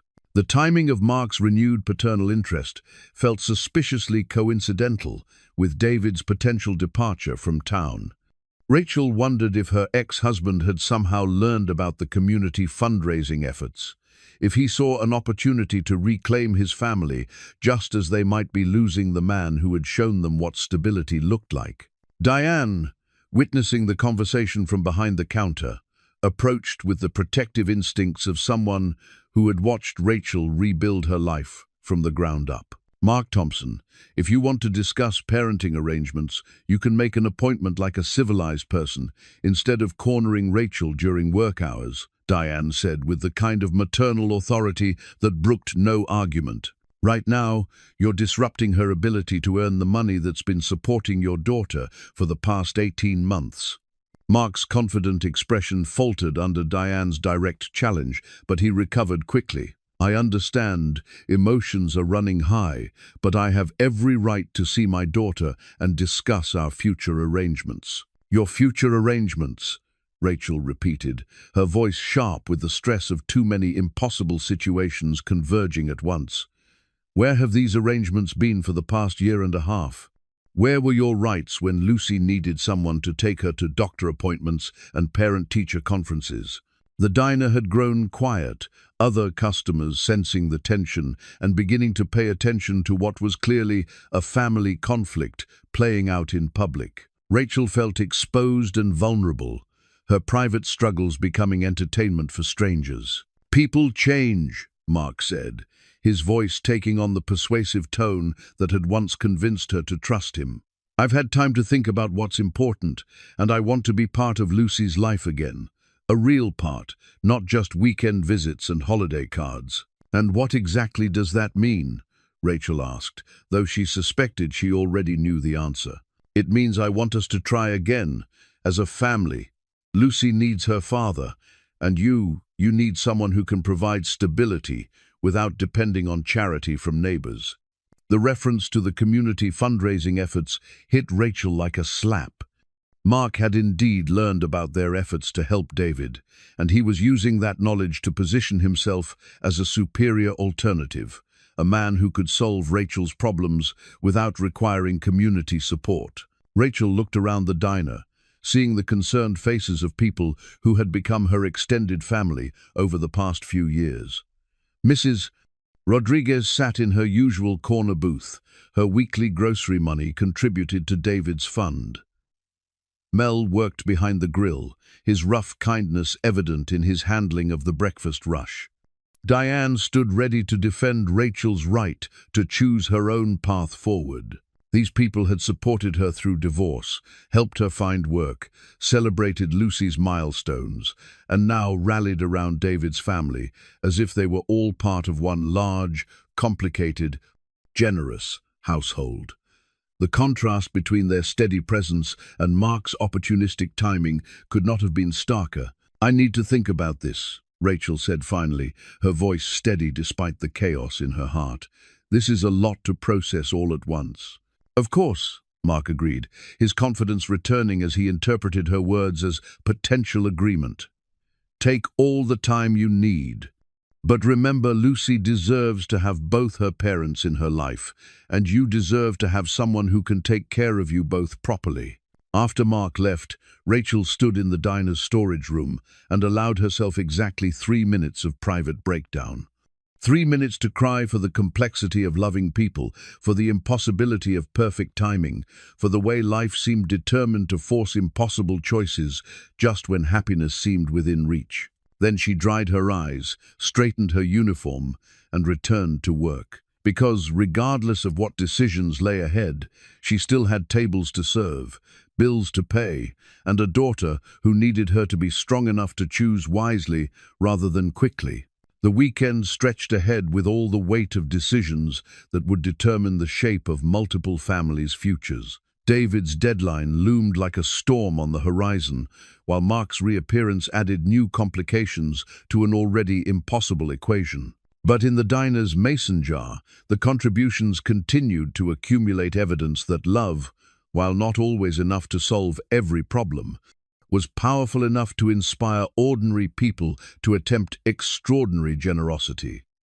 Whether that would prove sufficient to change the trajectory of their intertwined lives remained to be seen, but the effort itself had already transformed their understanding of what community could mean when people decided to care for each other without conditions or expectations of return. Monday morning arrived with the weight of finality, the Denver job deadline looming like a countdown clock that had reached its final hours. David sat at his kitchen table with his phone in one hand and the accumulated fundraising money spread before him, bills and checks and coins that represented his neighbor's faith in his worth, but fell short of the amount needed to solve his medical debt crisis completely. The moving truck was scheduled to arrive at noon. David had called the rental company the previous evening, his voice hollow as he confirmed the reservation he'd hoped he wouldn't need. Sophia sat across from him, her small face set with the kind of determined acceptance that broke his heart more than tears would have. "We have to call them today, don't we, Daddy?"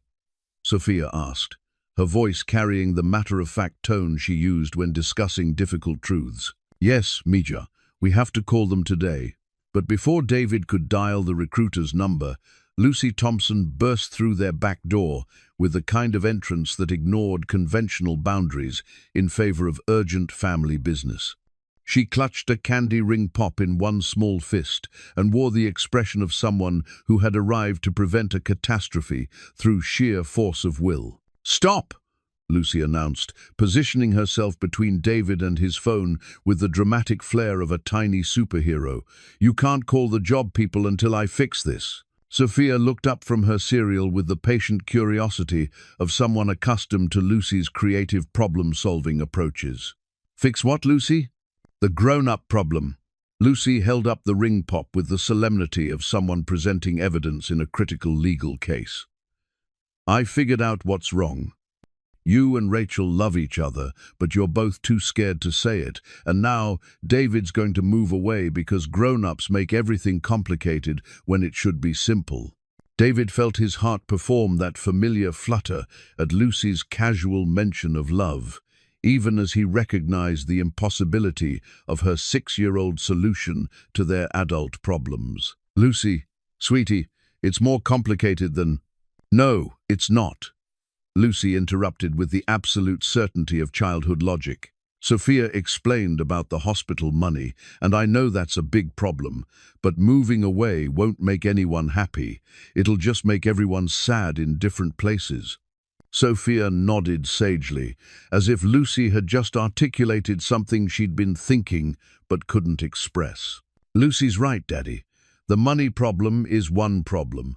But leaving Rachel and Lucy would create 4 new problems, one for each of us being sad and missing each other."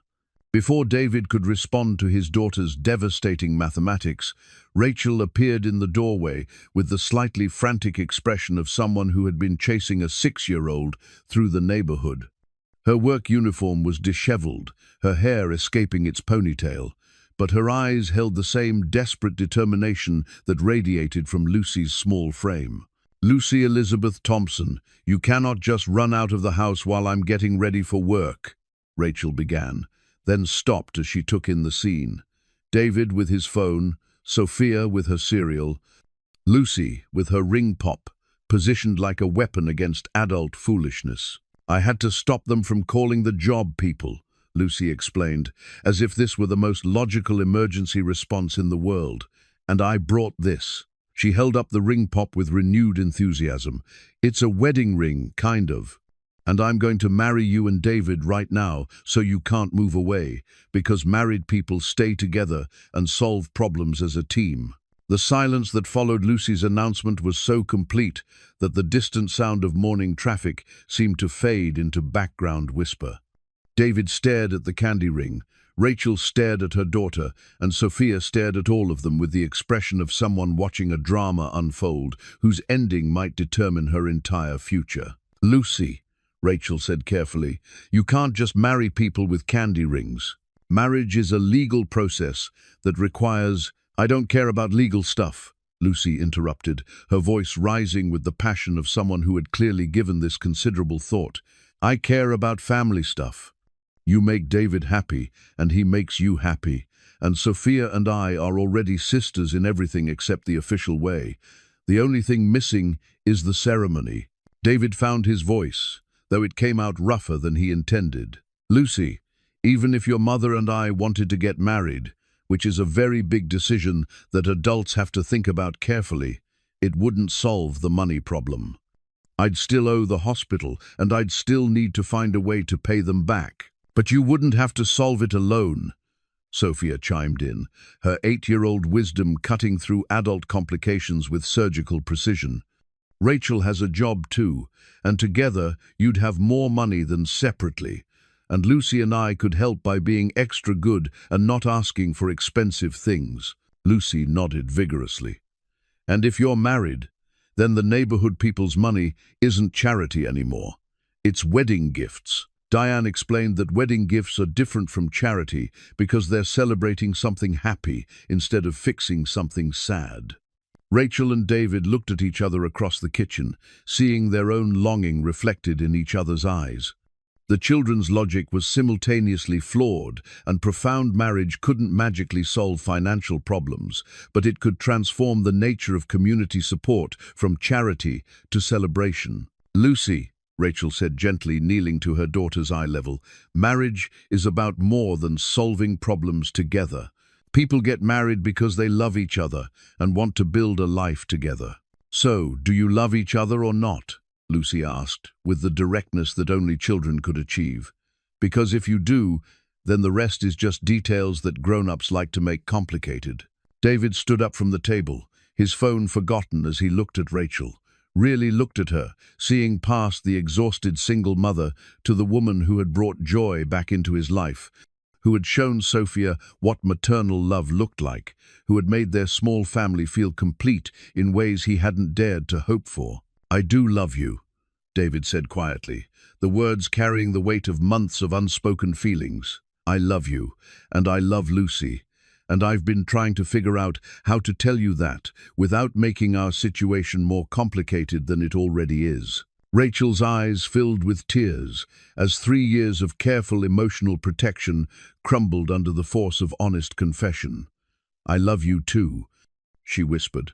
"I love you and Sophia, and I've been terrified that admitting it would somehow jinx whatever we've been building together." "Finally!" Lucy shouted, throwing her hands in the air with the triumph of someone whose persistence had finally paid off. "Now we can have the wedding ceremony and fix everything at once." Sophia clapped her hands together with delight. "Lucy, you're a genius. This is the best solution ever." Lucy approached David with the ring pop held out like an offering. "Will you marry my mommy so we can all be a real family and stay together forever?" David took the candy ring, its plastic gem catching the morning light streaming through the kitchen window. The gesture was absurd and profound, a 6-year-old solution to adult problems that somehow cut through every rational objection to reach the emotional truth at the center of their situation. "Rachel," David said, holding up the ring pop with mock solemnity, "will you marry me? Not because it solves our problems, but because I can't imagine solving any problem without you. Because Sophia needs a mother who understands her, and Lucy needs a father who will show up and stay. Because we're already a family in every way that matters. And maybe it's time to make it official." Rachel laughed through her tears, the sound carrying more joy than David had heard from her since they'd first met. "David Martinez, that is the most ridiculous and perfect proposal I've ever heard. Yes, I'll marry you. I'll marry you with a candy ring in front of our daughters, because they're right. Sometimes the simple answer is the right answer, even when grown-ups want to make it complicated." Lucy performed a victory dance that involved spinning in circles and singing what appeared to be an improvised wedding march. Sophia joined her, and within moments, both girls were singing and dancing around the kitchen table with the unrestrained joy of children who had just witnessed their greatest wish come true. David slipped the candy ring onto Rachel's finger, both of them laughing at the absurdity and rightness of the moment. The ring was too large and sticky with sugar, but it represented something more valuable than any diamond, the promise that love could indeed conquer practical problems when people were brave enough to choose each other over fear. The phone call to the Denver recruiter was the easiest difficult conversation David had ever had. "I appreciate the opportunity," he said, watching through the kitchen window as Sophia and Lucy used sidewalk chalk to create an elaborate hopscotch course that apparently required complex mathematical calculations, "but I've decided to stay where I am. My family is here." The recruiter expressed polite disappointment and wished David well, unaware that his decision had been influenced by a 6-year-old with a candy ring and the kind of logical certainty that adults spent years learning to doubt. Rachel called Mel's diner to request the day off, explaining the situation with barely contained excitement. "I'm getting married today," she announced to Diane, who responded with a whoop of joy that could probably be heard in the kitchen. "It's about damn time," Diane declared. "I've been waiting for you two to figure out what everyone else could see from day one.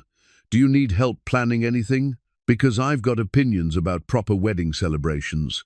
The impromptu wedding planning session that followed was unlike anything either David or Rachel had imagined for their eventual nuptials.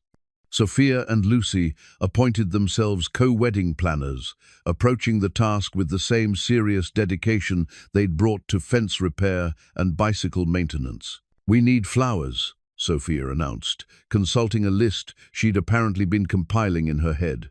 "And music, and food for the guests, and something special for everyone to wear. And cake," Lucy added. "You can't have a wedding without cake. It's probably illegal. The flowers we can pick from Mrs. Rodriguez's garden," Sophia continued, warming to her organizational role. "She told me once that I could pick flowers any time I wanted, and weddings are definitely a special occasion." Lucy nodded approvingly. "And for music, we can use my karaoke machine from Christmas. It has a microphone and everything." The guest list, according to the girls, should include everyone who helped with the money jar, which meant the entire neighborhood would need to be invited to a wedding that was being planned 4 hours before it was scheduled to take place. David and Rachel exchanged glances, realizing that their candy ring engagement had somehow evolved into a full-scale community celebration. The prospect should have been overwhelming, but instead it felt perfectly appropriate. Their love story had been witnessed and supported by these neighbors from the beginning, so including them in the wedding felt natural rather than burdensome. "We should probably make this legal," Rachel pointed out with practical concern. "Marriage licenses and official ceremonies and all that." "Courthouse is open until 4, David replied, already reaching for his keys. "We can get the license, find someone to perform the ceremony, and be back here for the neighborhood reception by evening." Sophia clapped her hands together. "Can Lucy and I come to the courthouse too? We want to see the official part."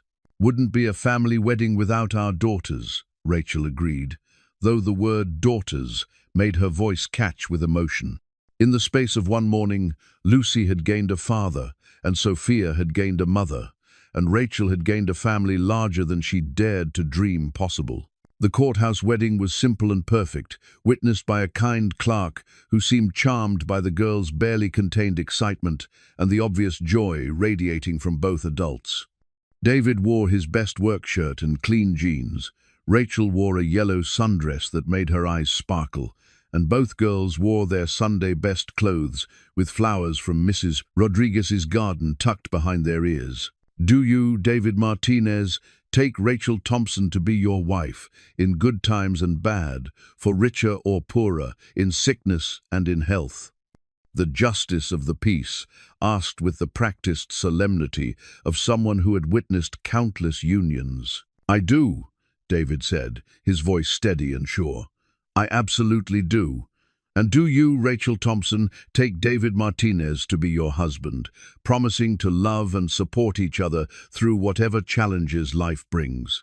"I do," Rachel replied, looking into David's eyes and seeing their future reflected there, not perfect or easy, but full of the kind of love that grew stronger under pressure rather than weaker. Sophia and Lucy applauded when their parents kissed, the sound echoing in the courthouse hallway like a celebration of possibility. The candy ring had been replaced by simple gold bands purchased from a jewelry store that stayed open late for exactly these kinds of romantic emergencies, but Lucy insisted on keeping the ring pop as evidence of her successful matchmaking efforts. By the time they returned to Maple Street, word of the wedding had spread through the neighborhood with remarkable efficiency. Mrs. Rodriguez had contributed fresh flowers from her entire garden, transforming David's backyard into something that looked intentionally decorated rather than hastily assembled. The Johnson family had strung lights between the trees, creating an atmosphere of festive celebration. Mr. Patterson had contributed a card table covered with his best tablecloth, which now held a collection of potluck dishes that represented the neighborhood's entire culinary repertoire. Diane arrived with a 3-layer cake from the bakery near the diner, claiming she'd had it specially ordered for this exact occasion. Though David suspected she'd convinced the baker to sell her a display model on extremely short notice. "I knew this day would come eventually," Diane announced, hugging Rachel with the fierce affection of someone who had watched her rebuild her life from the ground up. "I just didn't expect it to happen quite so fast." The celebration that followed was unlike any wedding reception either David or Rachel had ever attended. Children ran between the adults, music played from Lucy's karaoke machine, and the entire neighborhood seemed to have decided that this marriage was a community victory, worth celebrating with enthusiasm, usually reserved for major holidays. Mel presented the newlyweds with an envelope containing not only the money from the diner fund jar, but contributions from customers and neighboring businesses who had heard about the wedding and wanted to participate in the celebration.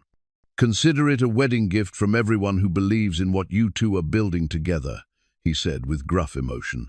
When the final count was tallied, the community contributions totaled enough to pay off the medical debt completely, with money left over for a modest honeymoon and the security deposit on a larger apartment that could accommodate their newly blended family. "I can't believe this is real," Rachel whispered to David as they watched their daughters teach the neighborhood children a complicated line dance that seemed to involve a lot of spinning and giggling. "I can't believe we almost let fear keep us from having it," David replied, pulling his wife closer as the evening lights made everything look soft and magical. The moving truck David had scheduled arrived as promised, but instead of loading their belongings for a trip to Denver, it was used to transport their combined households to a 3-bedroom apartment 6 blocks away, close enough to maintain their neighborhood connections, spacious enough for 2 adults and 2 children to build a life together. Sophia and Lucy supervised the movers with the authority of people who had very specific opinions about where furniture should be placed for maximum family harmony. Their new shared bedroom was arranged to accommodate both girls' belongings and personalities, creating a space that reflected their individual tastes while celebrating their sisterhood.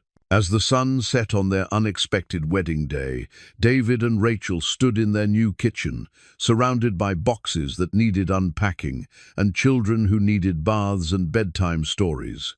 The practical challenges of blended family life lay ahead, figuring out new routines, navigating the complications of sudden siblinghood, learning to be partners in parenting rather than solo managers of their individual children. But the hardest part was behind them. They had chosen love over fear, community over isolation, faith over practical concerns that could be solved with time and effort. The candy ring proposal had become a real marriage, the neighborhood support had become genuine financial relief, and 4 individual lives had become one family with twice the strength of its separate parts. "So," Rachel said, leaning against David's chest as they watched Sophia and Lucy arrange their stuffed animals in what appeared to be an elaborate sleeping formation, "how does it feel to be a married man with 2 daughters?" David kissed the top of his wife's head, breathing in the familiar scent of her shampoo, mixed with the lingering fragrance of Mrs. Rodriguez's garden flowers. "It feels like coming home," he said simply. "Like everything that came before was just practice for this." 6 months later, the Martinez family had settled into the kind of comfortable routine that looked effortless from the outside, but required daily negotiations and small compromises that added up to something beautiful.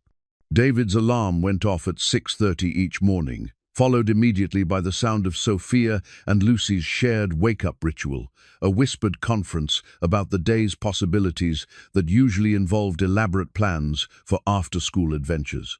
Rachel had reduced her hours at the diner to part-time, using her mornings to manage the family's expanded administrative needs and her afternoons to be present when the girls returned from school. The financial breathing room provided by the community fundraising and David's steady construction income meant she could finally be the kind of mother she'd always wanted, to be present, patient, and able to say yes to small requests without calculating the cost. The professional family photo that now hung in their living room captured the four of them on a sunny Saturday in their shared backyard, surrounded by the garden they'd planted together and the fence David had finally finished repairing.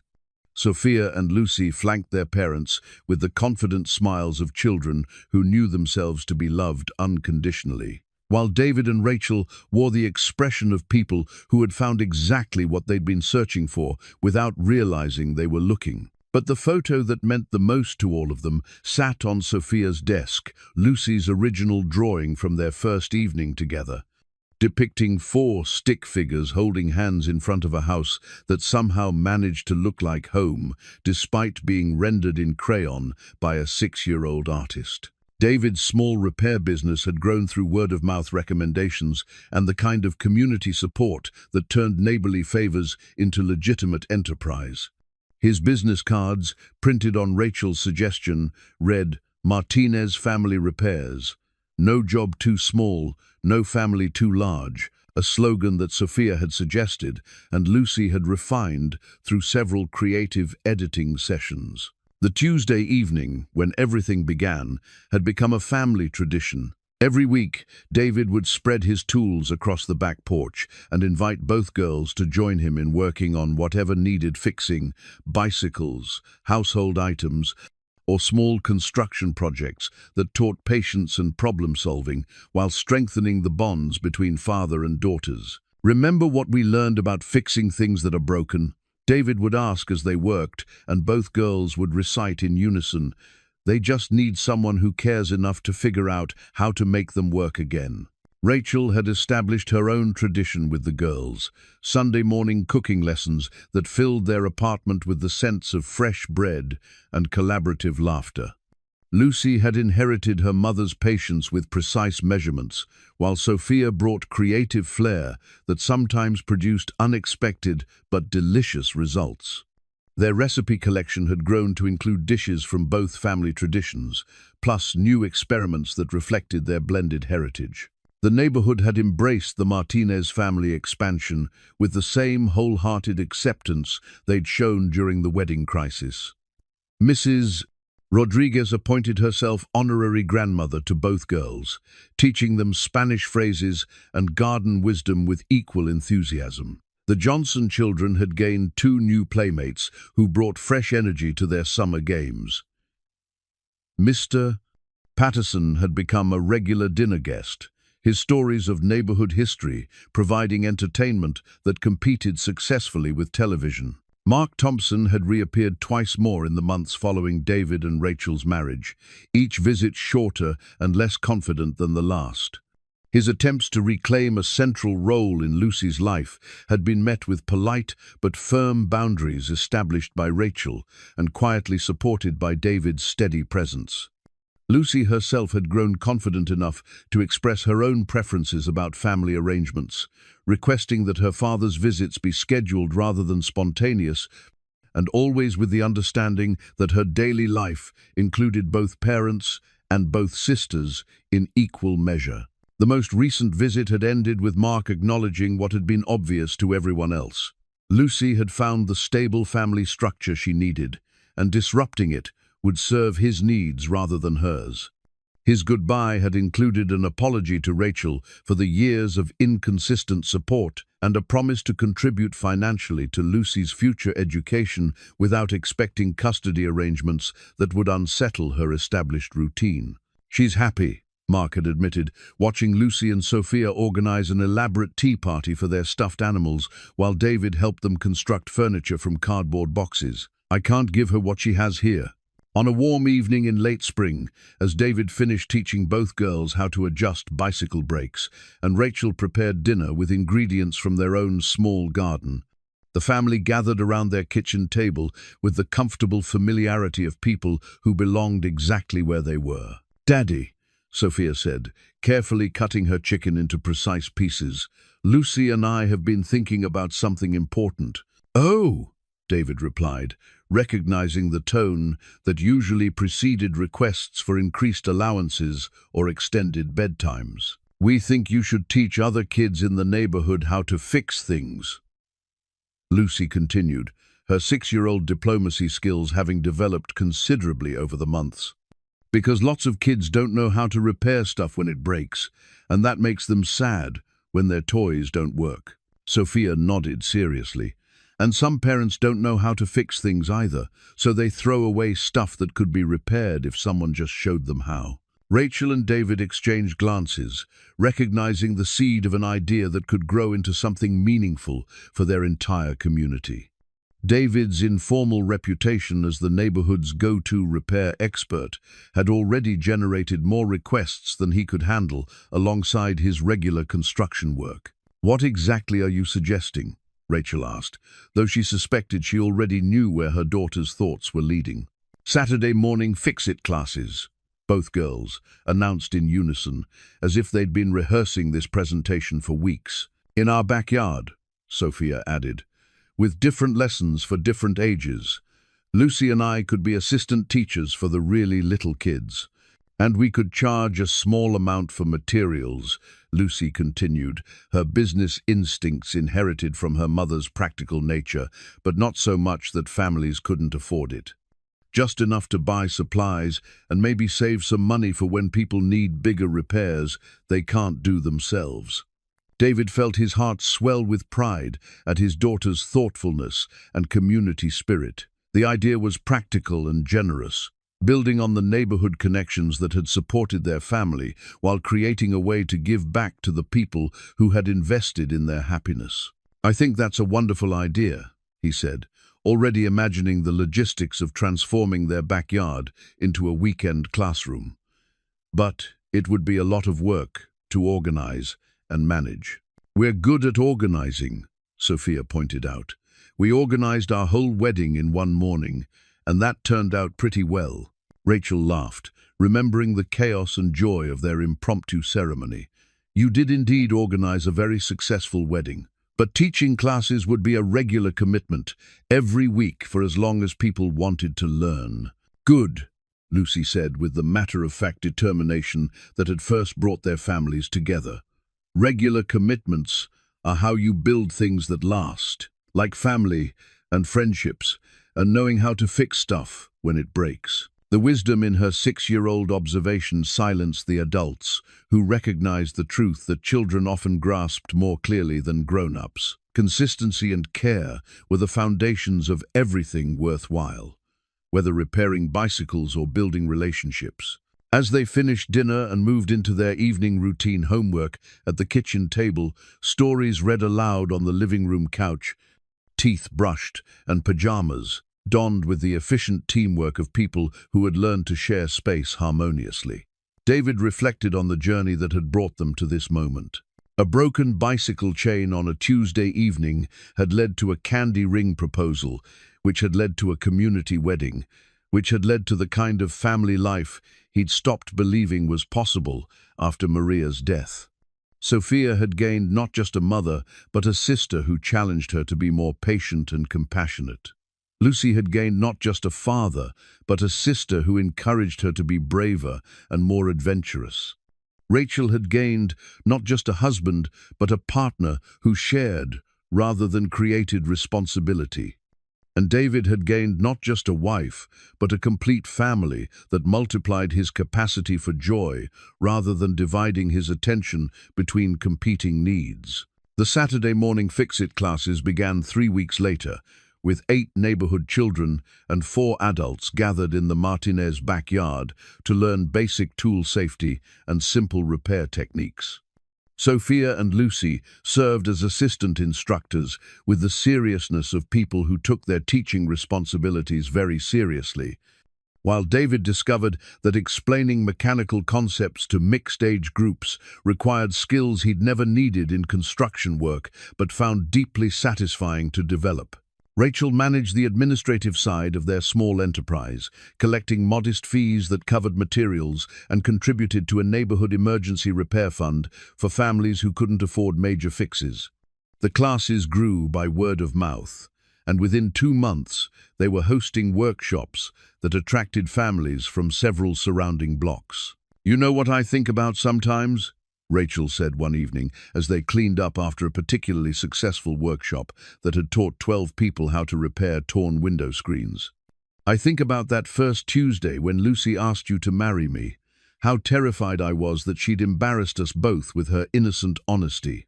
David smiled, remembering Rachel's mortified expression when Lucy had made her bold suggestion through the fence. And now look what her innocent honesty created. A whole life, Rachel mused, watching through the kitchen window as Sophia and Lucy worked together to organize tools for the next day's class. A family, a business, a community tradition, all because a 6-year-old believed that simple solutions could work for complicated problems. As they tucked both girls into their shared bedroom that night, listening to their whispered plans for tomorrow's adventures and the week's upcoming activities, David and Rachel marveled at how naturally their separate lives had woven together into something stronger than either could have created alone. "Good night, Sophia." "Good night, Lucy," Rachel said, kissing both girls with the equal affection of a mother whose heart had expanded to accommodate 2 daughters without diminishing her love for either. "Good night, Mommy." "Good night, Daddy," both girls replied in sleepy unison, using the family titles that had become as natural as breathing despite their recent origin. Later, as David and Rachel sat on their back porch, sharing the quiet satisfaction of a day well lived, they reflected on the journey that had brought them from isolated single parenthood to this moment of complete family contentment. "Do you ever wonder what would have happened if Sophia's bicycle chain hadn't broken that day?" Rachel asked, settling against David's shoulder with the comfortable ease of someone who had found exactly where she belonged. "I think it would have broken eventually," David replied, stroking her hair as he watched the stars appear over Maple Street. "Some things are meant to happen, and they find a way to happen regardless of timing. Sophia needed you and Lucy in her life, just like Lucy needed us. And we needed each other, even when we were too scared to admit it. Lucy still has that candy ring, you know," Rachel mentioned with fond amusement. "She keeps it in her treasure box, along with the drawings from that first evening and a photo from our wedding. She calls it her family-making collection." David laughed softly, remembering the determined 6-year-old who had burst into their kitchen with a ring pop and a plan to solve all their problems through the simple expedient of honest communication and creative thinking. "She was right about everything," he admitted. "About us loving each other, about families being people who care for each other, about simple solutions sometimes being the right solutions. I spent so much time making things complicated when the answer was right there in front of me." "The answer was right there in front of both of us," Rachel corrected gently. "We just needed someone brave enough to say it out loud." As they prepared for bed in the home they'd built together, David and Rachel felt the deep satisfaction of people who had found their place in the world. Tomorrow would bring new challenges, 2 children to raise, a business to manage, a community to serve, the daily work of marriage and parenthood, and citizenship that required constant attention and care. But tonight they were exactly where they belonged, in a house filled with the sound of children's peaceful breathing, in a neighborhood that had supported their love story from its tentative beginning to its joyful continuation, in a life that proved every day that the most precious things could grow from the simplest moments when people were brave enough to trust their hearts over their fears. The broken bicycle that had started, it all sat in their garage, fully repaired and waiting for Monday's ride to school. But its chain now gleamed with fresh oil and careful maintenance, a symbol of how things that seemed hopelessly tangled could be restored to perfect working order when someone cared enough to take the time to understand how all the pieces fit together. Just like families, just like love, just like the beautiful, complicated, wonderful life they were building one day at a time, with patience and hope and the kind of faith that believed broken things could always be made whole again when the right people decided to care for each other without conditions or expectations of return. In the end, Lucy Thompson had been absolutely right about everything. Sometimes the simplest answer was the correct answer. And sometimes all it took to change everything was one brave person willing to ask the question that everyone else was too scared to voice. "Mummy, why don't you just marry the nice man who fixes things?" Because love, it turned out, was the ultimate repair job, taking broken hearts and isolated lives and tangled circumstances and slowly, patiently, carefully working them back into something beautiful and functional and strong enough to last forever.